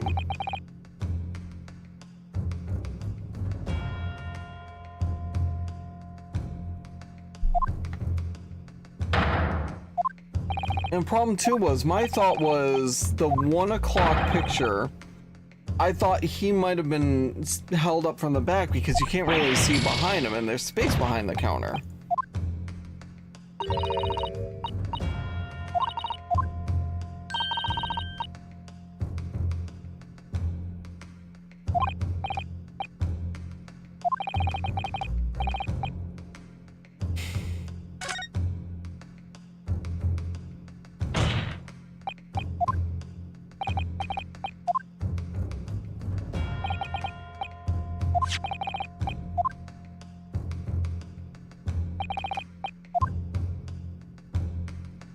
That's the main counter. And it's like with what Iris is saying there, it's like it really feels like we need to place the shooter in the storeroom and then Mr. Windibank outside of the storeroom.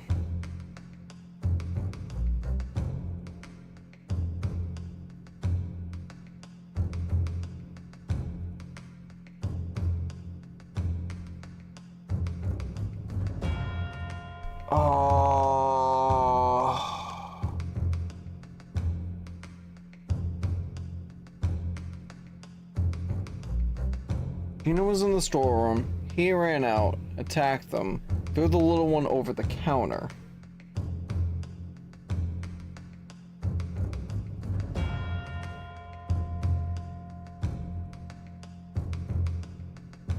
I already tried him, the shooter here, oh yeah, you guys can't see my cursor.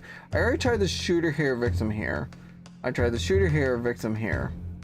Shooter here, victim in here. Which that obviously didn't work. I tried the shooter here, victim here. And I also did the opposite side of the door. Was he on the... Is there a chance he was on the table? And that could show the upward inflection.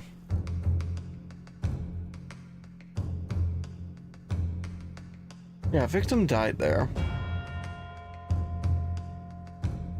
It's like I've tried right at the door, I've tried outside, I tried inside the door, this corner. If I put here, they're just gonna be like, that's Gina's spot.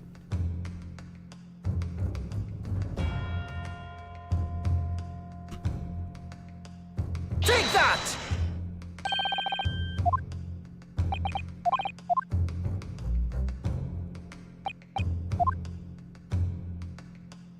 Take that! Objection!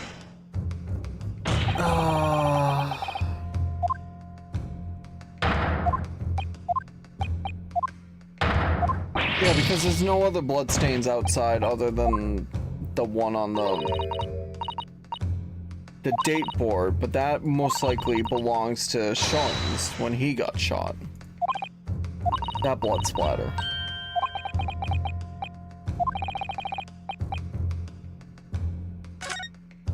Oh, I hate when it gets like this.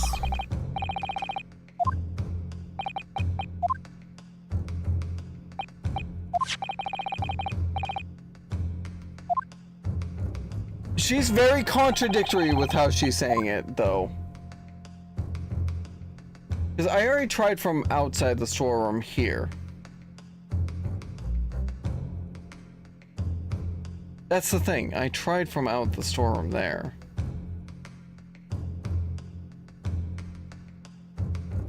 Almost I didn't have them in the right spot or something. Take that!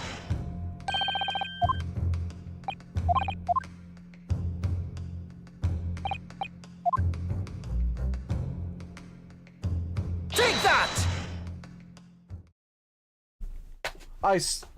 I basically had that one of the guesses and it didn't get it right. Are you kidding me?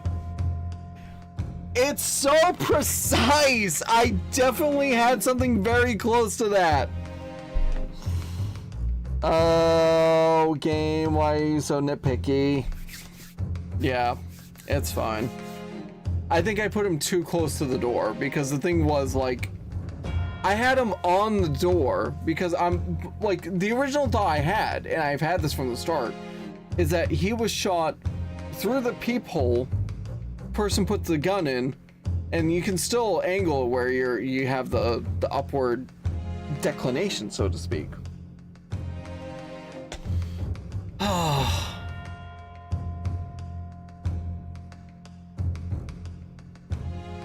It's kind of annoying that it's not at the door because you have to hold the flap up in order to do it. There's no hole in the door other than the flap door. Oh no, now you're spoiling. Do you? Is there actually a hole in the door? All right. Let's actually continue and let's see where this takes us. The culprit shot the victim from outside the storeroom. I appreciate the help though when I officially asked. Continue. Mr. Windibank died instantly from a bullet wound in his back. Looking at the stain of blood on the storeroom floor, it doesn't appear that the body was moved after death, which tells us that he was almost certainly shot while he was in the storeroom. However, the crucial point is, where was the shooter when the fatal bullet was fired? Oh, Ian, I know what you're... Hold on, wait. I think I know what you're implying. You're implying that the door was actually open at the time because he was running in and got shot as he was running in, kind of a thing. I see what you're advocating. It's fine. Because that is another possibility, so. So, you were adamant that the shot was fired from outside the storeroom? Well, according to the Skulkin brothers' earlier testimony. Here, have a cough drop. I pulled my gun on him, and then he led it through that door on the back into the back room. If Mr. Windibank ran away through the door, yeah, there it is. We have to assume that the door was open at the time. Okay, yeah. Oh, that's why he doesn't want it near that close to the door. It was precisely at that moment when the victim was fleeing for his life that these brothers had the perfect opportunity to shoot the man in the back once he was inside the storeroom. Ah, gah!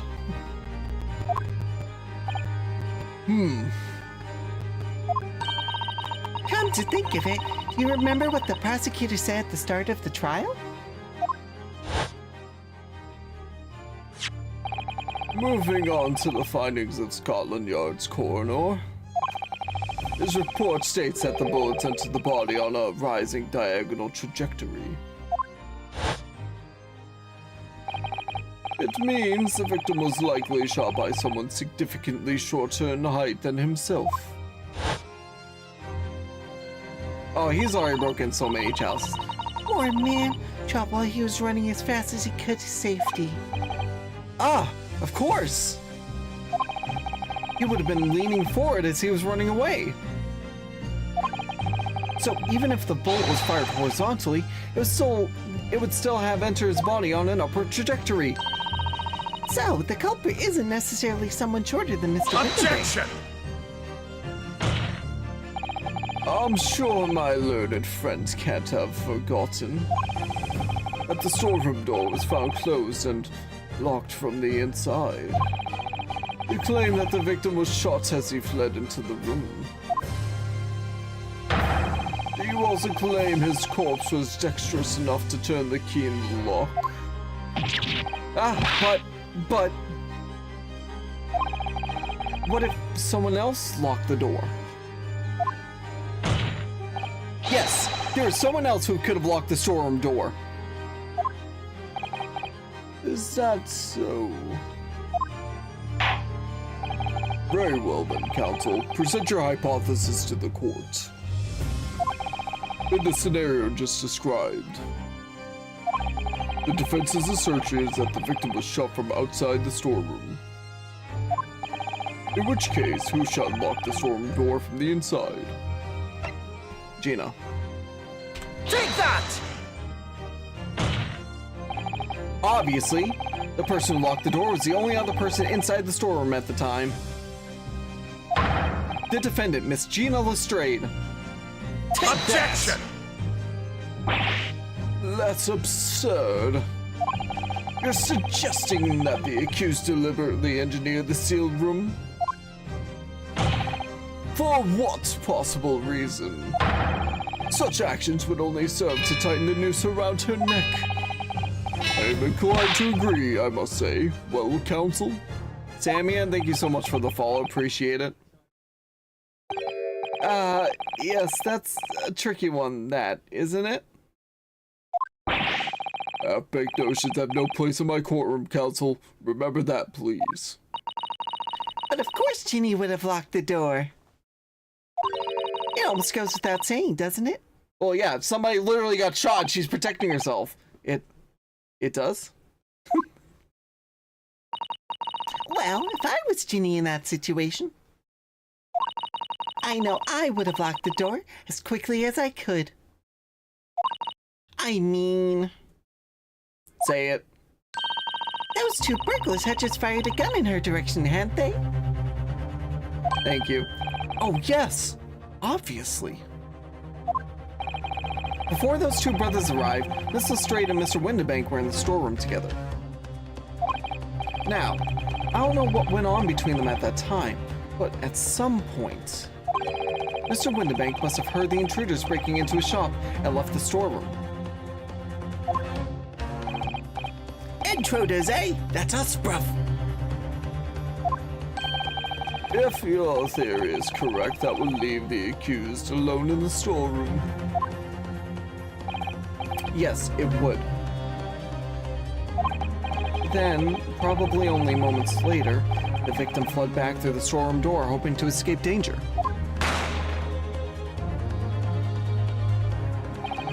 Hit in the back by the bullet, Mr. Winterbank fell to the floor where he was, just inside the storeroom. And what we have to ask ourselves now is, what would the defendant have done in that moment? I see where you're going with this. Outside the storeroom was a terrifying killer who had just murdered Mr. Winterbank. As soon as that thought struck Miss Lestrade, she slammed the door shut and locked it. In order to save her own life. Hold it!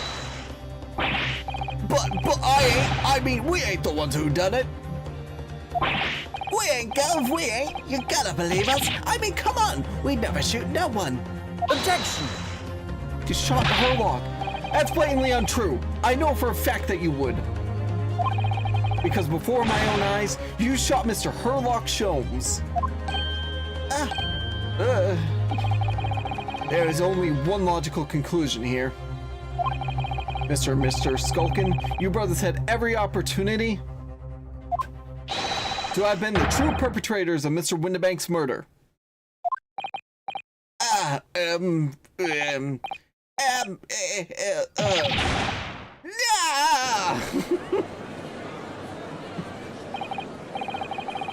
Where does this leave us?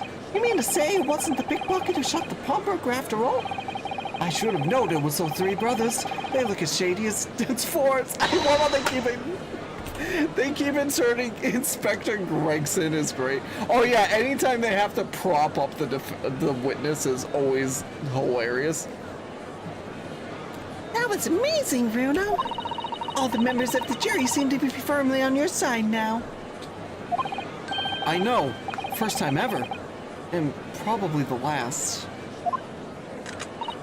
Well, I think you've done it. Surely they'll have to give a verdict of that.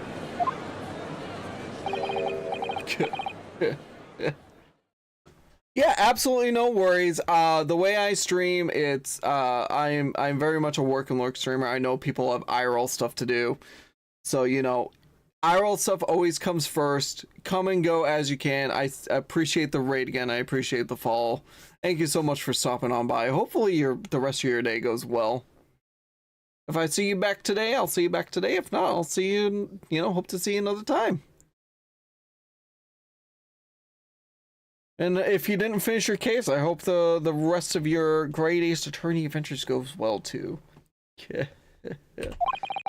An admirable effort, my learned friend. Huh? What's this now? He's laughing? You find the situation amusing, Lord Van Zeeks. I myself find the defense's argument most persuasive. Another glass. There it is. I dare say. Such chicanery is the bread and butter of street performers in your provincial eastern nation. But such blatantly malicious conjuring tricks amount to nothing more than inexcusable pettifoggery here. What? The hypothesis you put forward so ostensibly credibly cannot and will not stand. Because, you see, it contains a fatal flaw. A fatal flaw?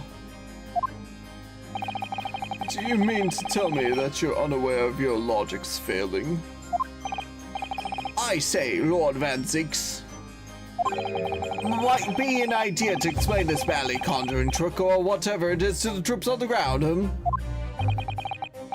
The fatal flaw of my learned friend's argument is really very simple to understand. There it goes. Assuming you're not too dim-witted to count bullets. By George, count bullets? Oh dear. He noticed them. Huh? What's everyone talking about? The council. Yes, sir. Tell the court how many bullets were found at the scene of the crime. Two bullets. Correct. The first, that which hit the victim in the back, ending his life. And the second, that which struck the detective, Mr. Herlock Sholmes, on his arrival at the scene. Indeed. The defense presented a picture showing the damage caused by the second bullet earlier in the proceedings. The bullet which injured Mr. Sholmes appears to have passed through his body to strike the calendar.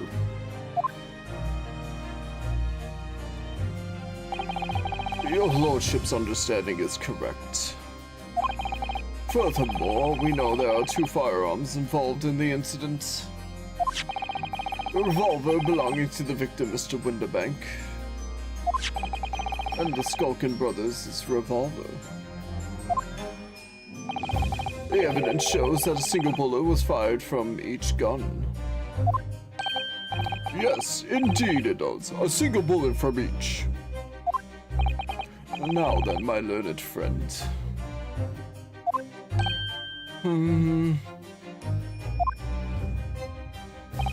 You yourself told the court only moments ago that these two brothers shot Mr. Herlock Sholmes right before your eyes.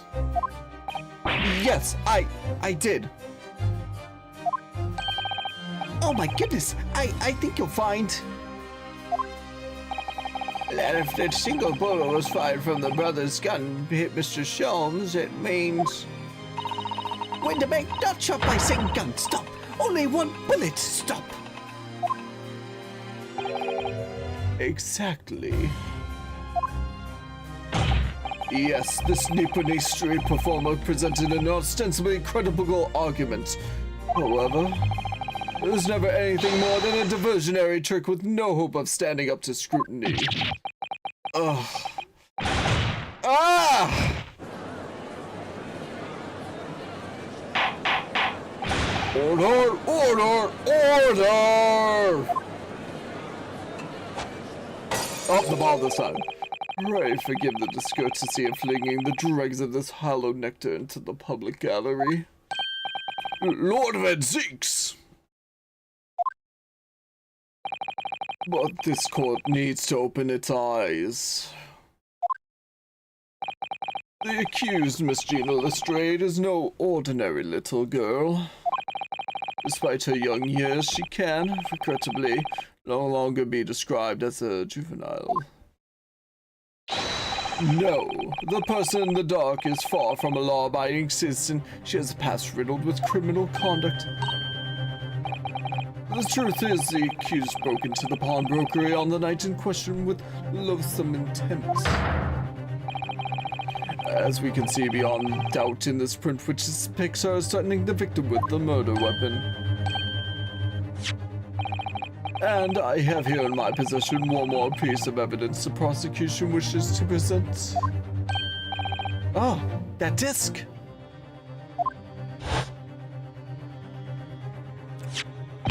I'll be taking that whatever it is of McGilded down to the yard. Thank you very much. No, don't give it to him. It's mine, that is mine. I'm sorry, miss. But anything belonging to McGilded has to be taken in as evidence now.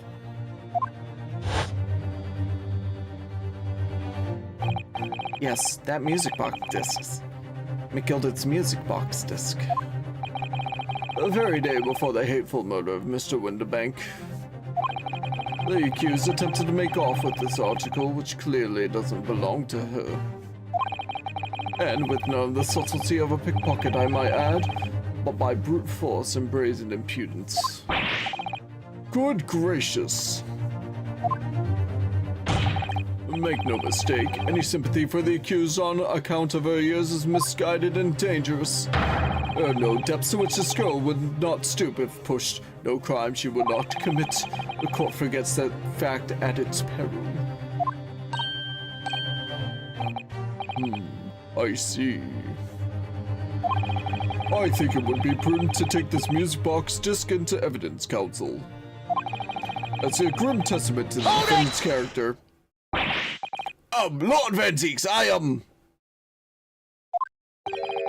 Inspector Gregson, what? Yes, Inspector. We had a meeting yesterday at the yard with the prosecution service and, I think it was agreed that the disc wouldn't be used as evidence.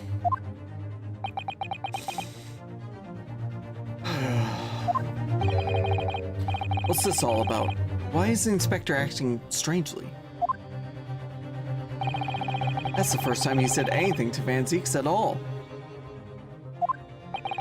I am unaware of any such meeting. But those were the instructions right from the top. The government bigwigs were insistent. Inspector, I am the prosecutor and I alone determine how to present my case. Your warning is noted. Thank you.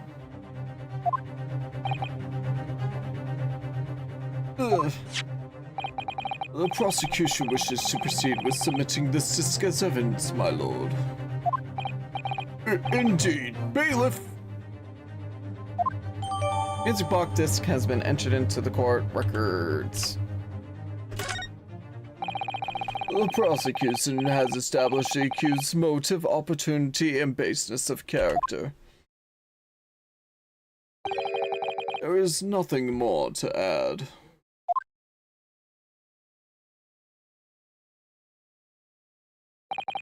Ladies and gentlemen of the jury, I await your informed decisions and rest my case. I don't believe it. I had the jury on my side for once, for all of 5 minutes. Oh dear, it wasn't even for 5 minutes, Runo. My lord, wonder if I might say something at this point.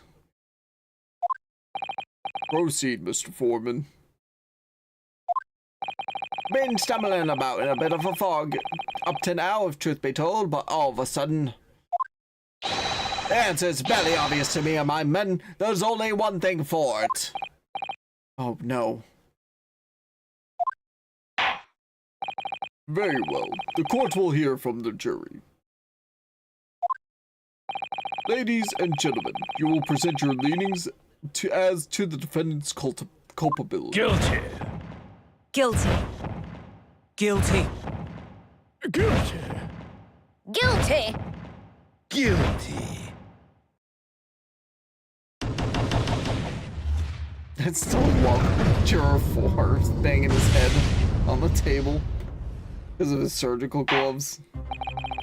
We have a consensus among the jury, it seems. When you have eliminated to the impossible, whatever remains must be the truth. That's my line. I wrote that for Hurley. Ah, how dare he use it against us? Don't worry, Iris. I don't think we're finished yet. There's still more to this case than we realize. There must be, because there's one thing I'm absolutely certain of. Gina didn't shoot Mr. Windibank. That's beyond any doubt. Very well. We will proceed with the second summation examination of the day. Mr. Foreman, are you and the other jurors ready? Gary, that squadron is primed and ready for action, sir. Very good. So, ladies and gentlemen of the jury, you will each explain on what grounds you have now determined the defendant to be guilty.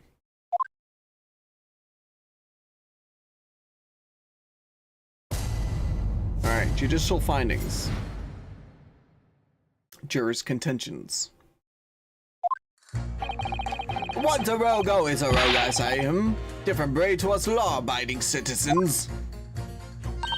As only 2 bullets were found at the scene, I would say the whole case is done and dusted. You don't need a stereoscope to see the truth here. Every which way you look at it, it was that pickpocket. I never imagined that simple operation would cause me such grief. The accused attempted a theft on the previous day. I could see I'm in for a busy day ahead. I am ballistics expert. I have seen many shootings. There's nothing I do not know about guns.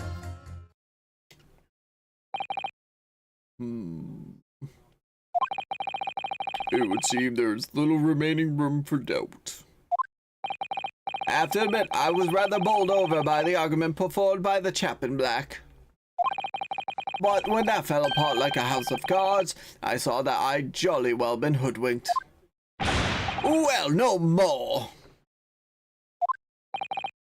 Oh, the whole courtroom is turning against me. It's not fair. Iris? That prosecutor's being mean. Just because Ginny's done something she shouldn't have done in the past, that doesn't make her a murderer.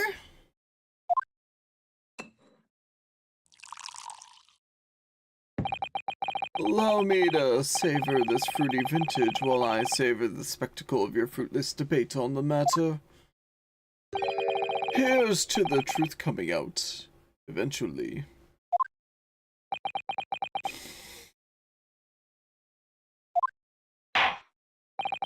That's enough preamble. Counsel, proceed with the summation examination.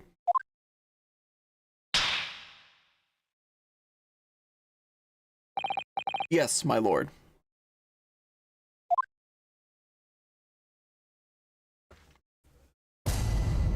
Alright, jury examination. The defense's rebuttal. So we're just gonna press on each of the statements as we see.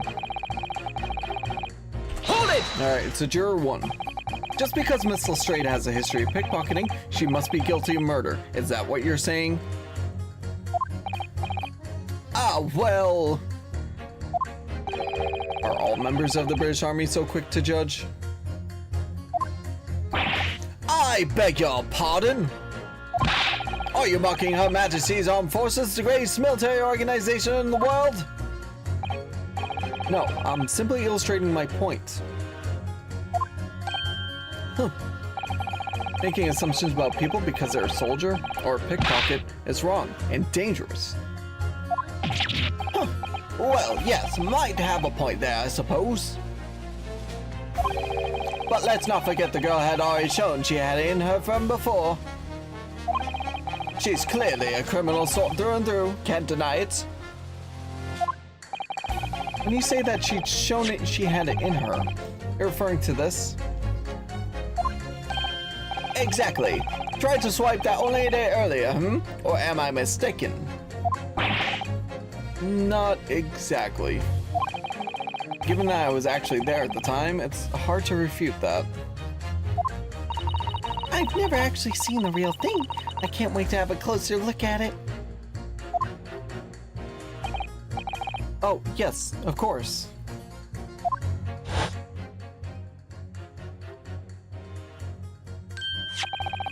Mr. Sholmes did use his caramel bars to make a copy of the disc, didn't he? And then ordered every type of music box he could find from across Europe.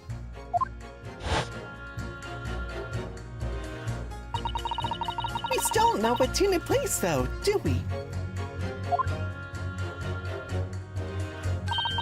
But I'd love to see how the original compares to Hurley's copy. McGilded's disc. Could it be a clue somehow? Perhaps we should examine it in more detail.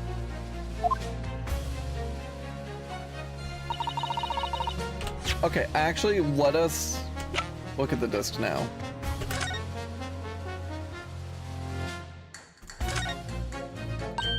Oh, Bruno, look! This is blood. Yes, you're right. Just a small smear, but definitely blood. Actually, I feel as though I might have noticed that before. Haha! It's my time to shine again. I thought I'd be waiting forever. Alright, hold still with that disc, Bruno.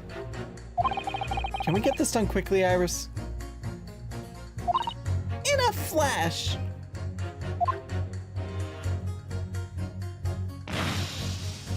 Bang!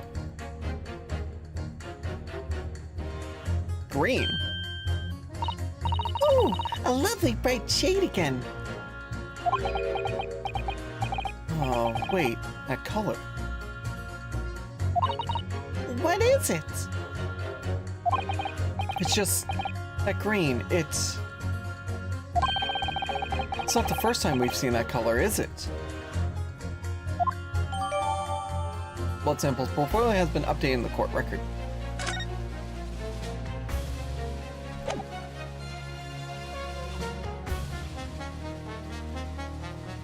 So, wait, was Gina actually shot them? Unknown. An unknown. Because we know that's Gina's blood.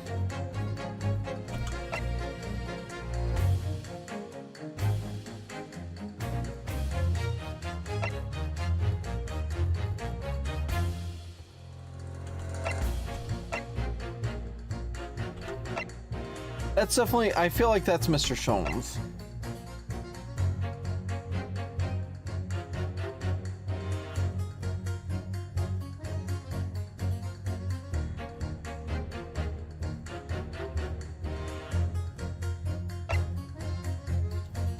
Did Sholmes get fake shot or something? No.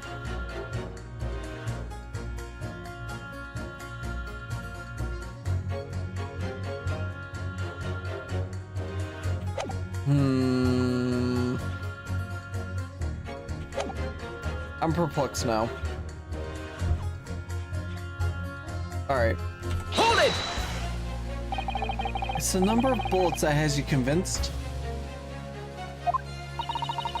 Only 2 bullets were fired, and the 2 guns I fired them have been examined by police.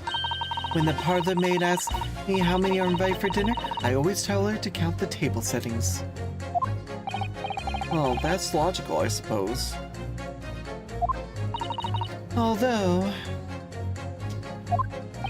Yes. sometimes after dining, crockery does go missing. 1 or 2 guests rather like the fine china. Does your employer dine with thieves? So I suppose, if there was another bullet somewhere of which we were unaware, I'd have to reconsider my position. Third bullet somewhere on the scene. Would that be possible?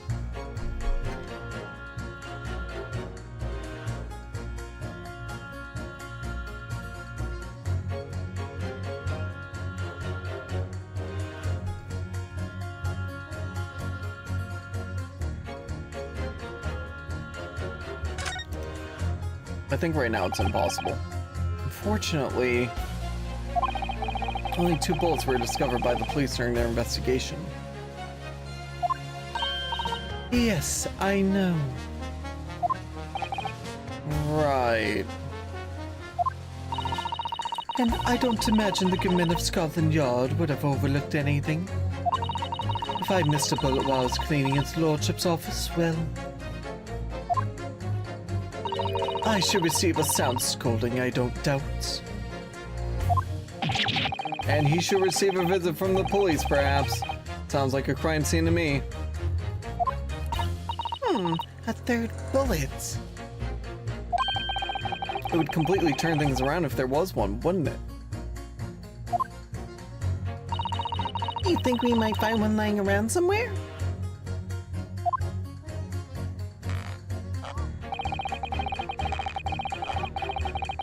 Alright. Hold it! 3 press. So if I've understood correctly, you need 2 pictures. A left eye one and a slightly different right eye one. Exactly! Then you can see the scene in 3 dimensions, like this. So if we have 2 bullets, I don't suppose you can see anything useful with them? I think you'll find that no matter how much you squint, the truth of the situation always looks the same here. The only person who could have shot the victim is that girl in the dock. How can you be so sure of that? Think about it. The Skulkin brothers shot the great detective, didn't they? Yes, that's been mentioned once or twice. Well then, surely it's coming into focus now, isn't it? This is a waste of time. I'm not going to change this man's mind anytime soon.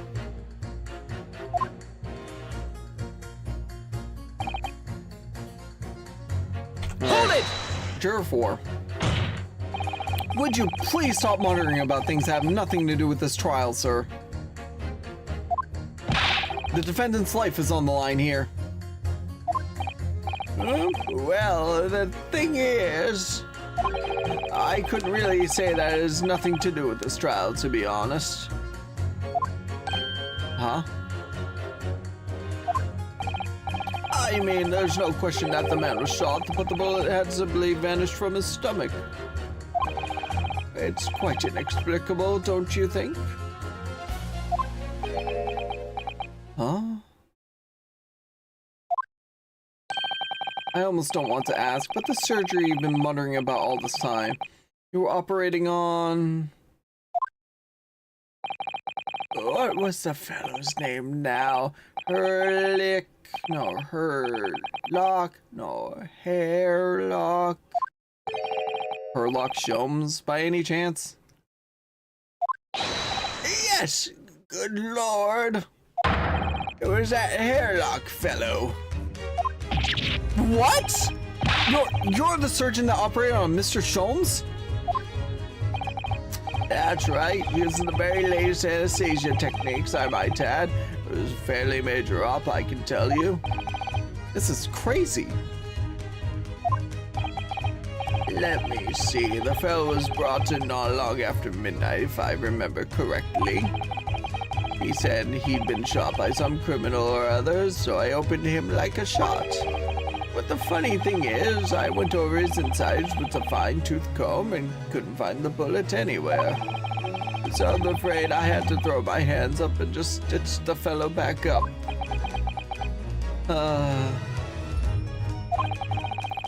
I hate to state the obvious, but... Yes? Surely that's because the bullet is still at the scene of the shooting. An account for the defense is correct, as is clearly shown in this photographic print. The bullet that the Skulkin brothers fired at Mr. Sholmes hit him in the stomach region, then exited his body and launched into the shop wall where the calendar was hanging by the door. I think you'll find it's really quite simple if you just consider the problem three-dimensionally. Ah, who do you think I am, son? Well, juror number 4 is about the best I can do. As soon as I saw the wound to the man's stomach, I flipped him over. Like a pancake. Are you saying that you checked his back? Of course I did.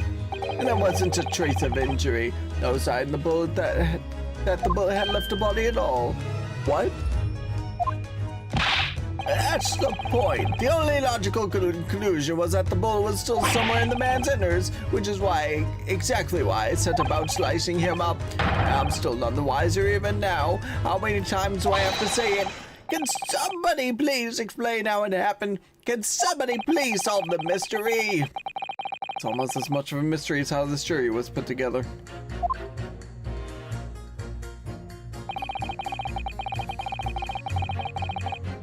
The mystery of where that bullet ended up is infuriating. Where's an expert when you need one? So...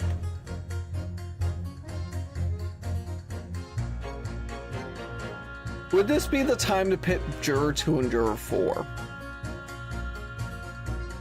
I'm gonna hold off for the time being, but that is something to keep in mind. I'm gonna repress juror 4 really quick. Mr. Sholmes, the surgeon, is on the jury. I've experienced some coincidences recently, but this is ridiculous. I'm as surprised as anyone. But there's no question that Mr. Sholmes was shot. Well, that's what the police told me when they brought him in. How bad were his injuries, Doctor? He was in a bad way. He'd lost a huge amount of blood, you know. And I suspect he was shot at quite close range, too, because his skin was badly burnt around the point of entry. Burnt? As I said, I flipped the fellow and examined his back, but there was no sign of an exit wound.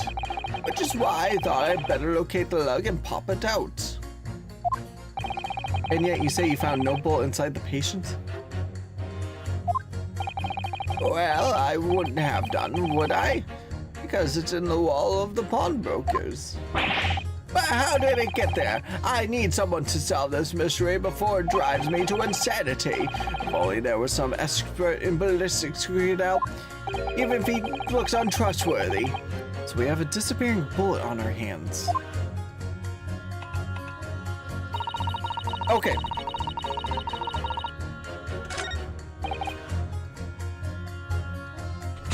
So we pit you with juror 4. Objection! That's the right answer. 6 and 4. Those two statements clearly contradict the idea that all I do is pit jurors against each other. Oh, a ballistics expert. Betting. B-I-D-D. On the night in question, Mr. Sholmes was shot by one of the Skulkin brothers. But since there was no sign of an exit wound on his back, we must assume the bullet didn't pass through him. However, no bullet was found lodged in Mr. Sholmes' body either. Furthermore, a bullet was found lodged in the wall of the shop where Mr. Sholmes was shot. Juror number 6. Hello, my name is Wieland. Pleased to meet you. This apparent contradiction in the facts that is so clearly troubling juror number 4. Are you able to explain the mystery?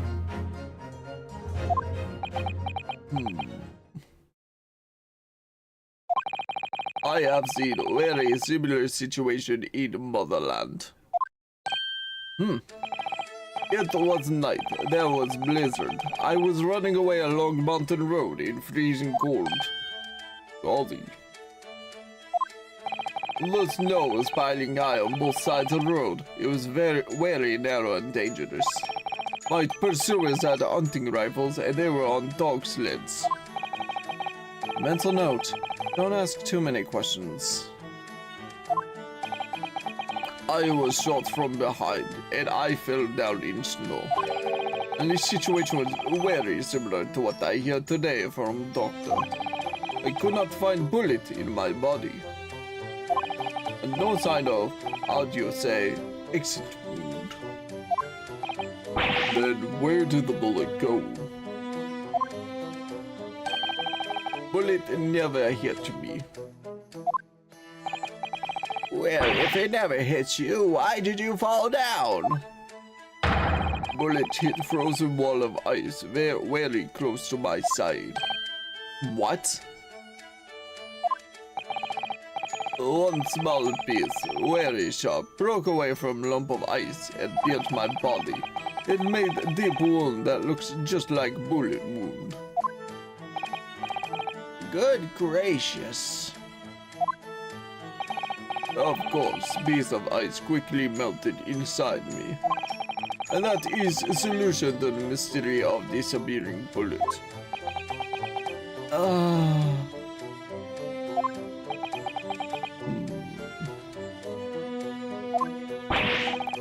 But that doesn't answer the question at all.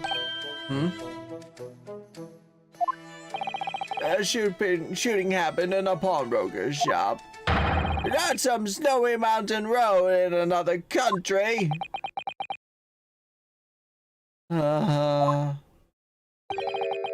Just an idea, but we might not be looking at exactly the same scenario here. Bruno. Where exactly was Hurley shot again? Well, according to the report, in his stomach. Sort of around this area, I think. Well, that's precisely where he always wears a little pouch on his belt. A pouch? Actually, I might have noticed something like that. Yes, a pouch. It's where he keeps 3 glass vials of very dangerous chemicals that he uses in his investigations. What? Really? Doctor, where's the pouch Mr. Sholmes was wearing? Oh, well... The fella had nothing like that on his person when he arrived at the hospital, as far as I remember. If I may. Lord Van Zeeks?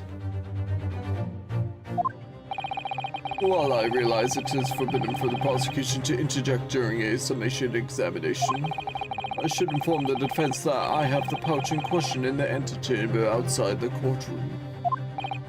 Sorry?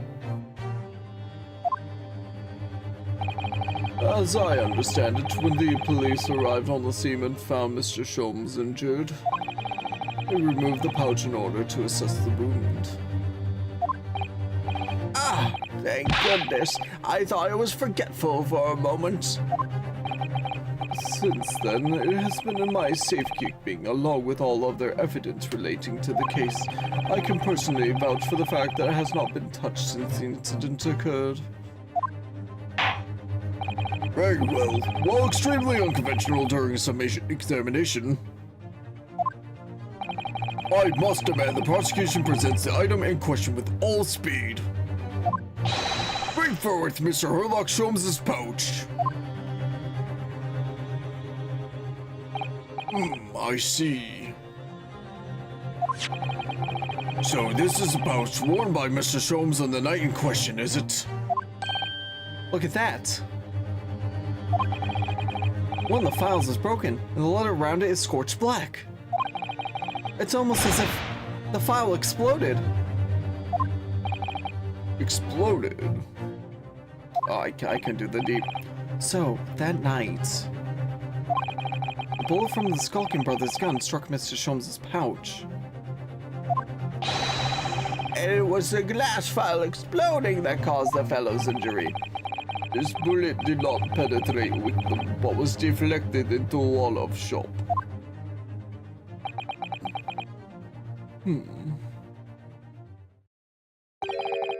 A delightfully complex room.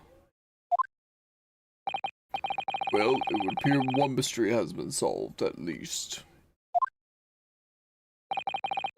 Though it has no bearing on the truth of this case. We're gonna inspect it, obviously. The bungling and burgling brothers shot the detective, and the accused shot the pawnbroker. The pertinent facts of the case remain unaltered. Ugh.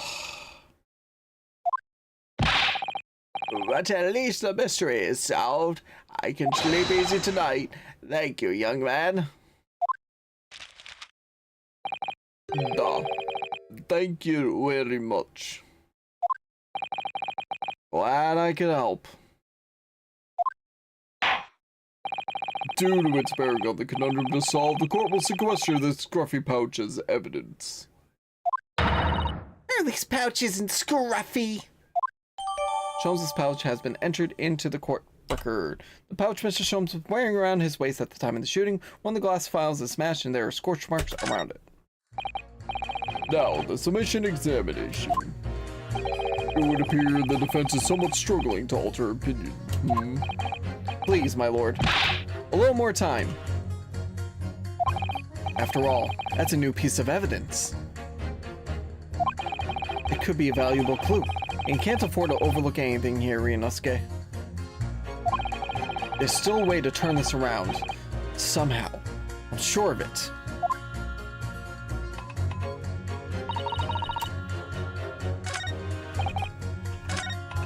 Okay, let's look at the evidence first.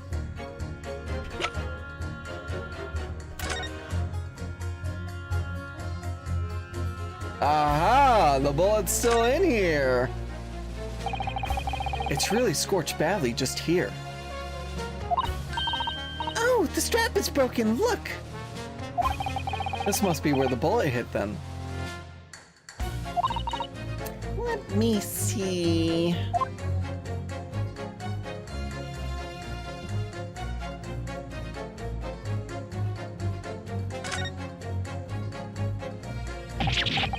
What the? Iris, look! Behind where the broken file was. Do you see it? Ah, that's the Skulkin Brothers' bullet. What a stroke of luck that hit his pouch. This is an amazing discovery.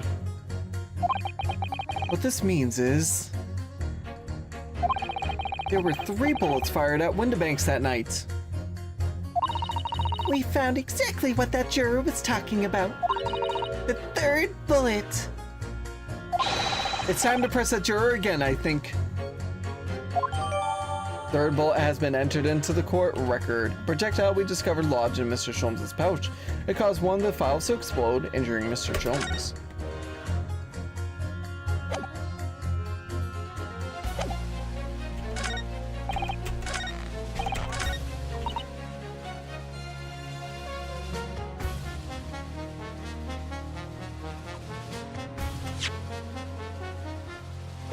Okay, we need to press you again. So the number of bullets has you convinced. Only 2 bullets were fired, and the 2 guns that fired them have been examined by the police.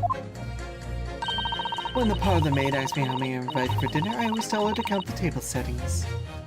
Okay, we can skip through this.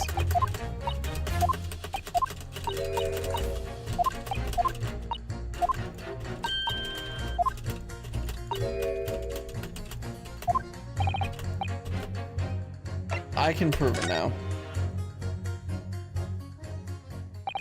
Allow me to show you then the third bullet. Take that! Here it is. We discovered it just now. Yes, on the night in question in Windibank's Pawnbrokery, another bullet was fired. Hold it! What is this new trickery, you Nipponese conjurer? Where did you find that bullet? It was lodged inside Mr. Sholmes' pouch. What? This pouch was removed from around Mr. Sholmes' waist before he was taken to hospital. And since then, it has been touched by no one.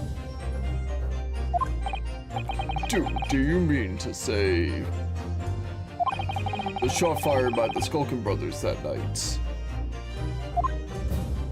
Yes, as your lordship has surmised, it hit this pouch. But that makes no sense whatsoever. We already know the whereabouts of the bullet fired at Mr. Sholmes. It's clearly visible in this photographic print. Ah! 2 guns from the scene have already been submitted into the court record as evidence.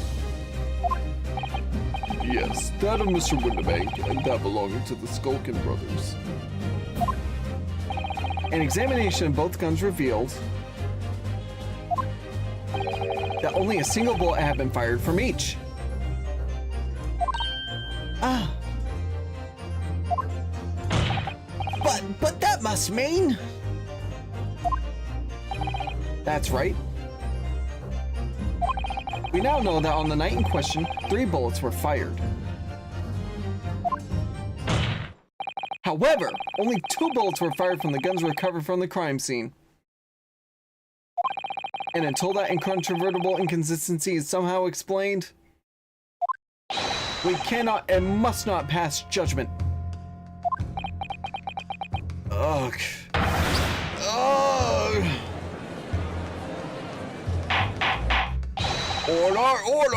Order! While this summation examination remains incomplete, the court has been presented with new facts.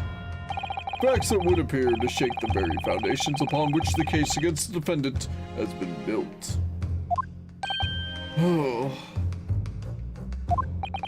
As is my prerogative in this situation, I hereby temporarily suspend the summation examination. By Jupiter! What? Bailiff, bring the witnesses back to the stand at once.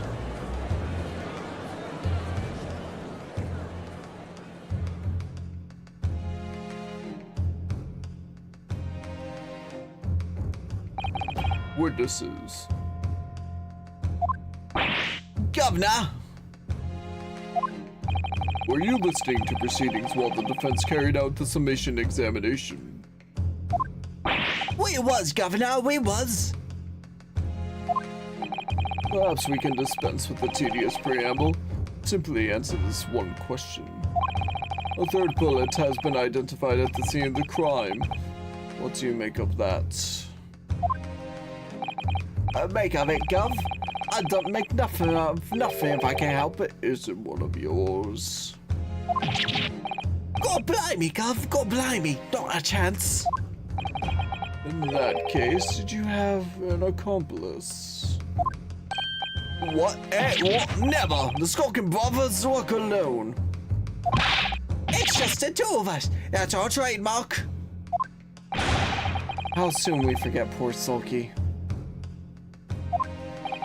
Only 2 of the bullets from the crime scene originated from the firearms we have in evidence. A 3rd bullet was fired from another gun. Where is it? Look me, that's an head scratcher.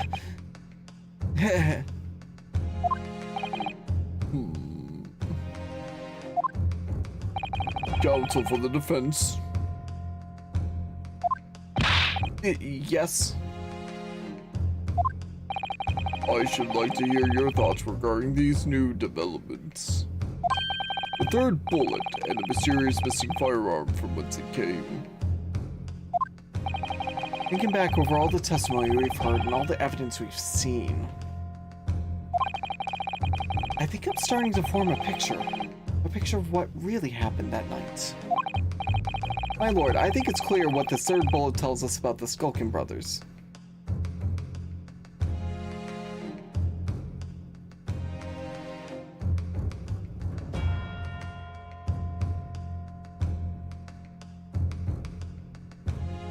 I want to say they had a secret accomplice. Because they did mention that they had a 3rd person in their group earlier. On that night at Windibank's Pawnbrokery, the brothers must have been working with a 3rd man. Oh, you know what? Egbert Benedict. The witnesses are clearly doing their best to cover up the existence of this accomplice. But the evidence all points to the fact that there was someone else present, someone carrying a gun. Objection!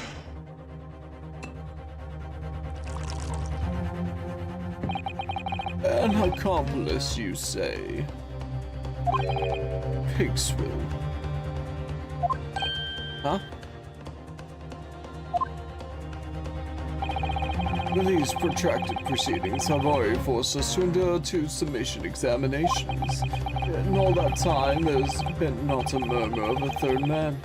If this apparently wraith-like being exists. The court must be shown hard evidence. Without it, this fantasy will be crushed.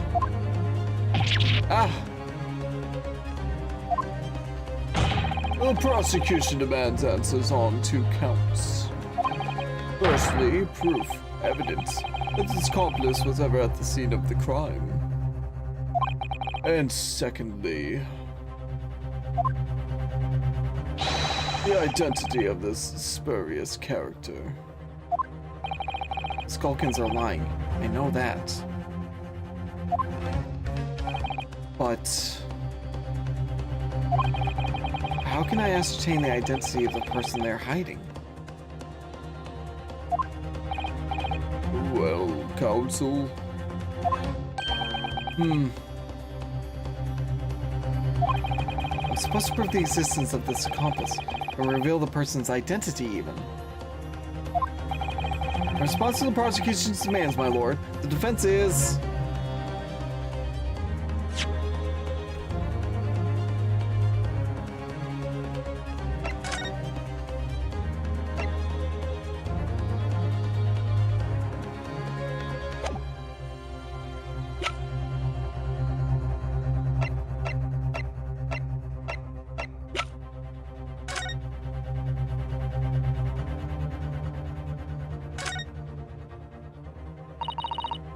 Boy McGilded. That's the man you defended in court a couple months ago, isn't it, Bruno? Yes, rather mistakenly defended. I wonder what his name is doing on the back of this disc. That's a question I'd love to know the answer to myself.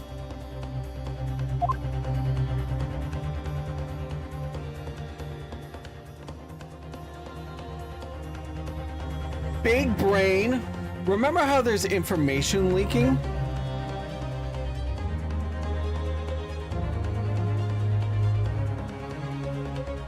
Could it be that McGilded was working with Egbert? Or something along those lines?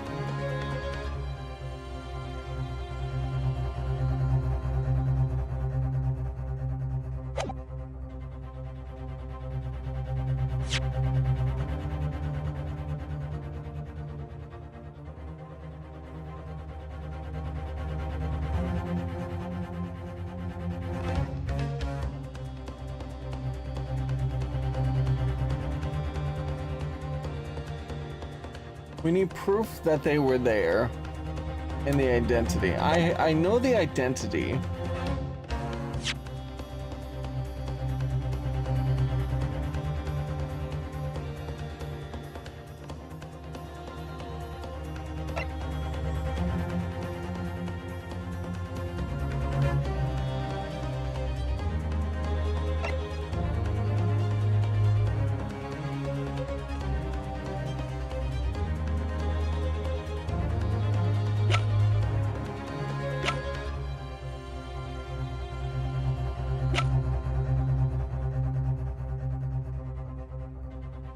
Wait. Could the blood actually belong to Egbert? The defense is ready. I believe I can provide all the answers the prosecution demands. So, my Japanese friend, despite the swimming eyes, you seem to think you have something to say. This promises to be interesting. I have to push forward now. There's no other option. I need to use every single piece of evidence available to me if it will make a difference. In that case, counsel, I would ask you to present the evidence without delay. On the night in question and the moments leading up to the death of the victim, what proof have you that there was a third intruder present at the scene?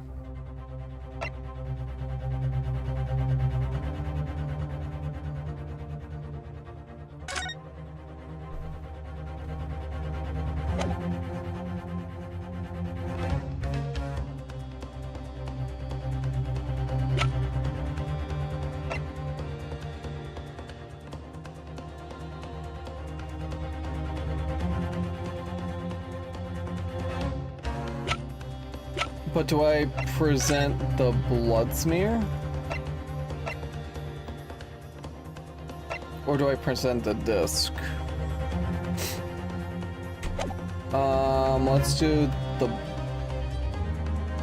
blood smear. Take that! The evidence is right here, in this portfolio. By Jove, that portfolio again, is it? Do you expect the court to rifle through your papers itself? Be more specific.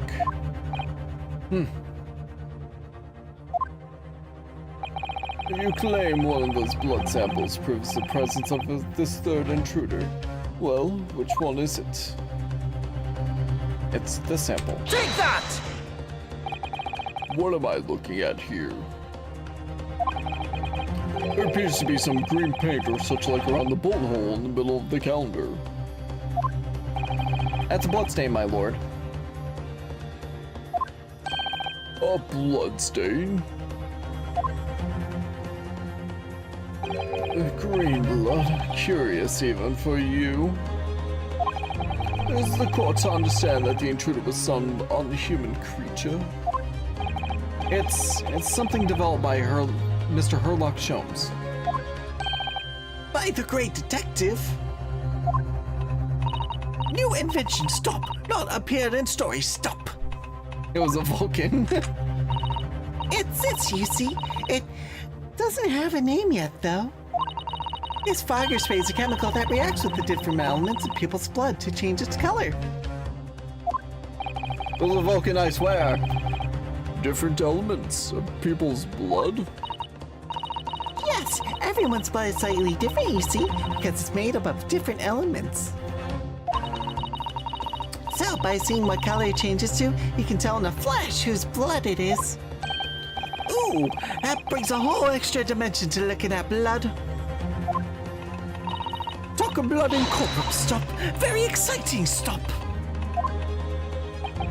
As an example, this one shows the blood of the victim, Mr. Windibank.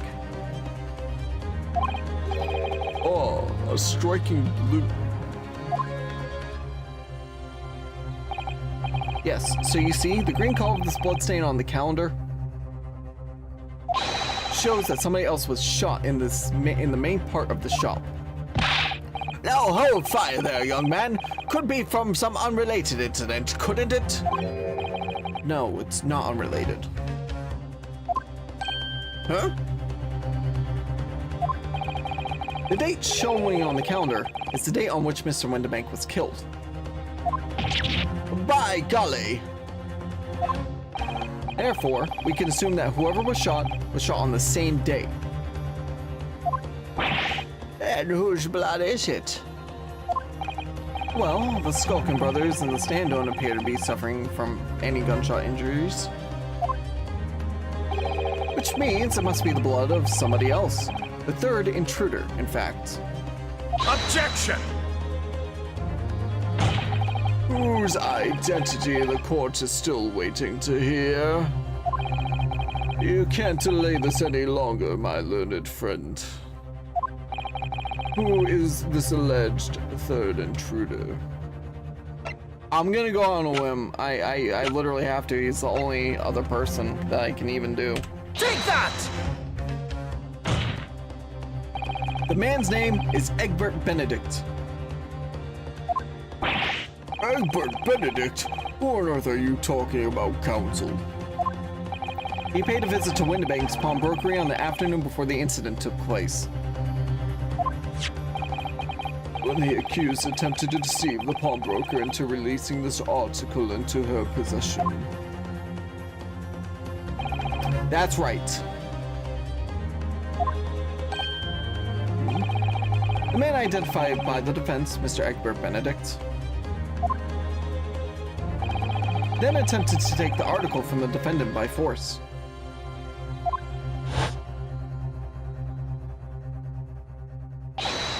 Broker. Yes, sir. I believe this filthy pocket thief has just redeemed an article from you, no? Yes, sir. The article in question belongs to me. I demand for it to be returned at once. Ah, that's a lie. What are you trying to pull? You give me back my overcoat, you wastrel, and needless to say, any music box discs too.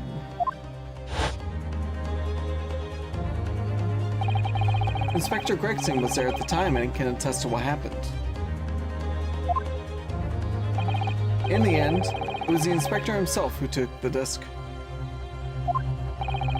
Can you corroborate this count, Inspector? Yes, my lord. That's more or less what happened. And in the interest of being thorough, I asked Windibank for a print showing the fella.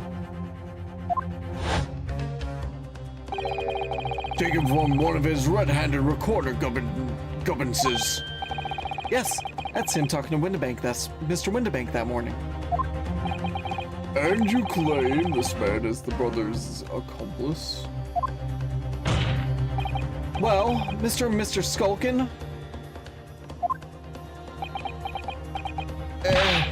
Never seen the geezer before in me life. All me life, girl, for me life. Never seen him.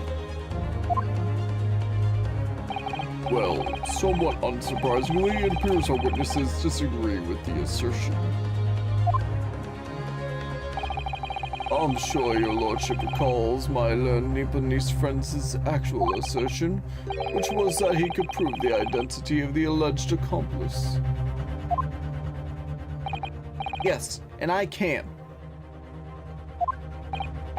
Then show us the evidence. I agree.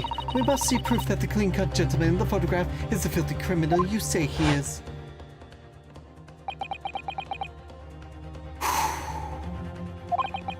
This is the last piece of evidence.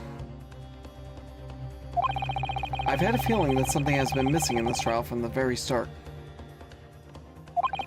But now, I'm going to drag it kicking and streaming into the courtroom. Are you ready to present your answer to the courts then, counsel? Yes, my lord. The defense will present the evidence now. Proof that the man pictured in this photographic print was in fact the person struck by the third bullet. And now we present the disc. Take that! As I mentioned before, on the afternoon of the day in question, the defendant attempted, deceitfully admittedly, to reclaim this disc from Windibanks. Which is when the aforementioned Egbert Benedict appeared on the scene, I believe. This man then attempted to purloin the article from the defendant's possession, no? That's correct, my lord. I myself was present at the time. It was following this that a minor incident occurred.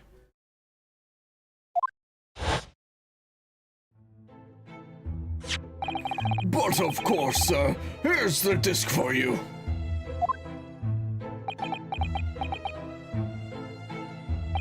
Very well. Then I shall bid you farewell. Say goodbye to style.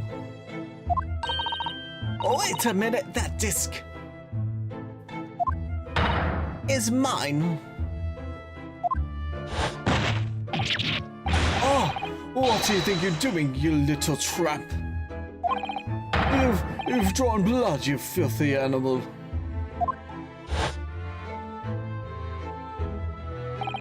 Being a music box disc, it has countless small but sharp metal protrusions over its surface. Those protrusions cause Mr. Benedict's finger to bleed. And the resulting smear of blood is still visible on the disc now. Goodness, a bloodstain, is it? My assistant and I have just analyzed the bloodstain here in this very courtroom. Using my trusty fog gun. Yes, and we add the results to this portfolio.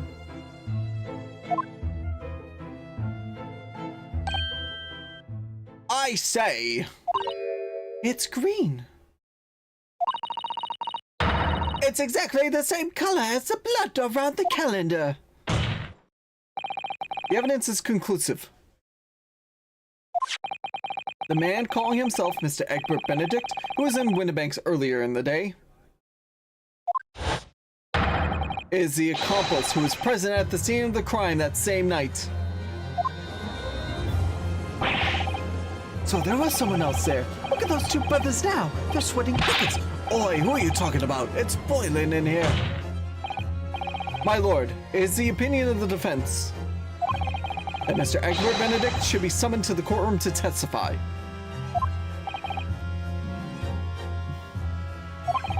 It would certainly seem that we can ill afford to ignore this gentleman's apparent presence. Objection!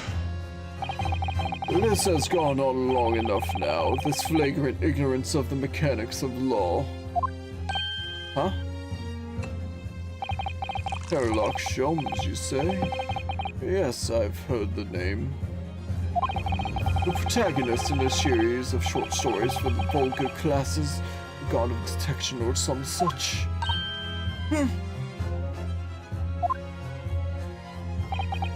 And now you employ chemical substances devised by this fantastical persona in the highest court in the land. You expect us to take you seriously? The samples made by this plaything are not fit to be called evidence.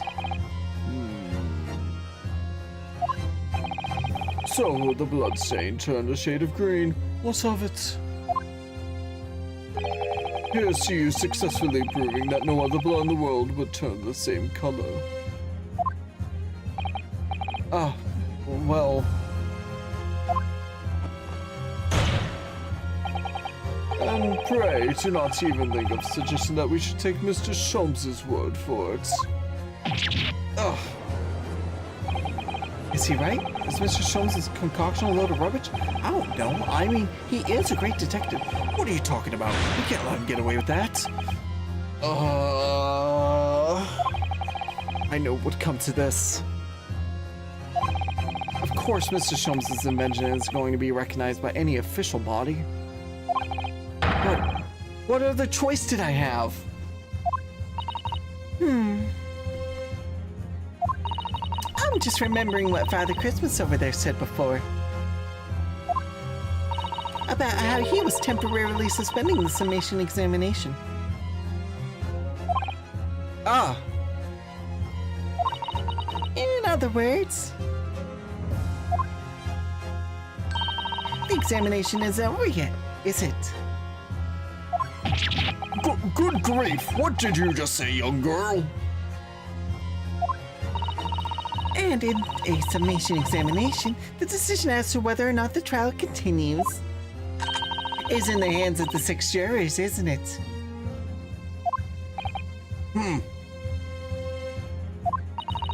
So, the way I see it, it doesn't matter what certain other people think of Hurley's invention. At least, not for now. yes! She's right! Young lady, you have quite the devious mind. It really just comes down to one thing. Whether these ladies and gentlemen of the jury are convinced by what you say, Bruno. Is that about right, would you say? Or did I misunderstand something? Unbelievable.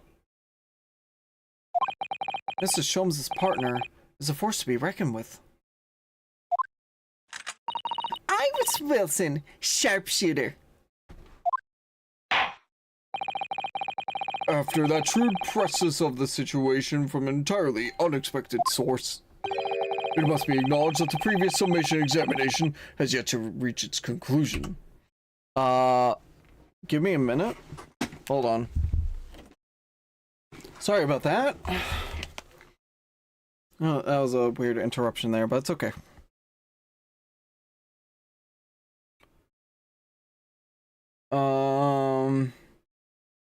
It must be acknowledged that the previous summation examination has yet to reach its conclusion.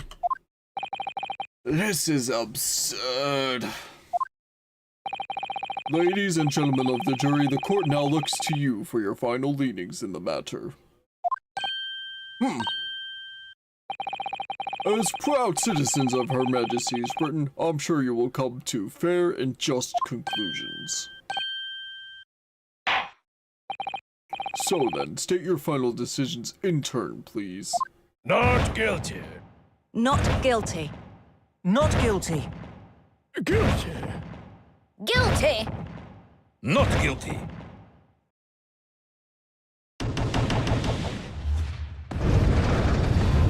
We're pretty much to the end of this part, though, so it's fine. 2 call guilty and 4 call not guilty. Such is the outcome of the summation examination. Objection! My lord, with all due respect, this is an outrage. The prosecution refuses to accept this decision. On what grounds? If these jurors are persuaded by some half-baked concoction devised by a pretender to wear police work, then they are too ignorant to be trusted with the judgment of anyone's guilt.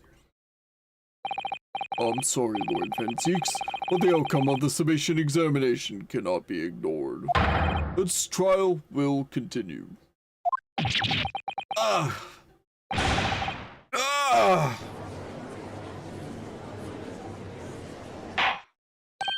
Nevertheless, we find ourselves in a rather awkward situation. The defense has very reasonably requested the subpoena of a new witness. But sadly, I fear that will be impossible. What? The name the gentleman gave for himself, Egbert Benedict, is quite clearly false. I don't believe it. Just when I managed to prove the man was there that night.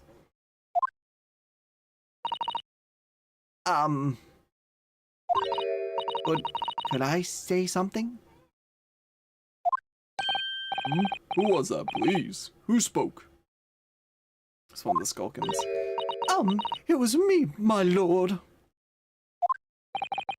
Juror number 5? What have you to say, madam? If possible, Inspector. Me, ma'am? I wonder if you might show the photographic print to me again, the one in which the gentleman is shown. Oh, right, yes, this one you mean? Of Mr. Benedict?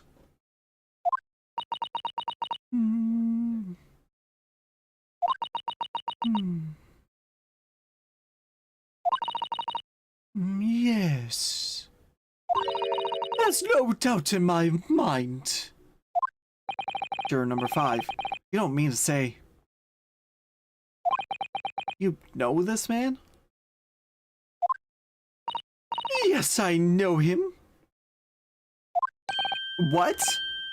No! Good gracious! Order! Order! Order! Juror number 5. How on earth? I am a communications officer. Stop. As we can clearly see... The gentleman in the photograph is... Stop. Also a communications officer. Stop. He works in my office. Stop.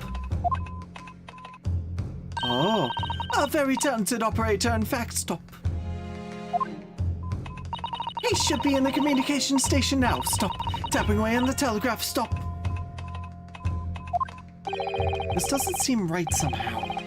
I can't put my finger on why, but it doesn't feel right. I suppose we all imagine the compass would be some sort of hardened criminal. It's a bit unexpected to find out he has a respectable job by day, whatever he gets up to at night. Yes, I suppose that's it. I suppose that's why I felt something was wrong. If the gentleman is at London's communication station, we should be able to subpoena him within the hour. Lord Van Zeeks, if you please. Yes, my lord. Make the necessary arrangements with all haste. As your lordship bids. The court will recess for 1 hour. When the new witness arrives, we shall reconvene to hear the gentleman's testimony. Inspector Gregson. Yes, my lord. I should like to hear from you specifically about events at the pawnbroker in the day in question. Come to my chambers during the recess. Yes, sir, my lord. Very well. Court is adjourned until 1:40 p.m.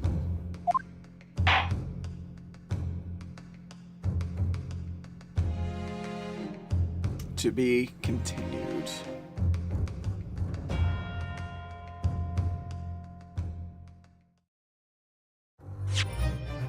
And we are going to actually continue this another time. I'm actually close to 6 hours, geez. It's earlier than I usually go. I normally go noon to 5-ish Eastern time. But today, because I had Archipelago starting 2 hours earlier, and I really have to make sure I take care of a couple things. I am going to end here. We will raid out. Thank you I can't speak. Thank you so much, everybody that was here watching, chatting, and lurking. A heads up in terms of the rest of this week. So tomorrow is going to be no planned stream because of that job I mentioned. It's going to take a majority of the day. So no stream planned for the day. And then Friday, there is a possibility of a late start to stream because I do have a vet appointment for my cat. If you guys want to join the Discord, the link is there. Otherwise, I will go to the end screen. We'll find somebody to raid. Thank you again, everybody that was here. Thank you for all the raids, all 4 of you guys. And yeah, I'll catch you guys on Friday. Enjoy the rest of your day. Peace.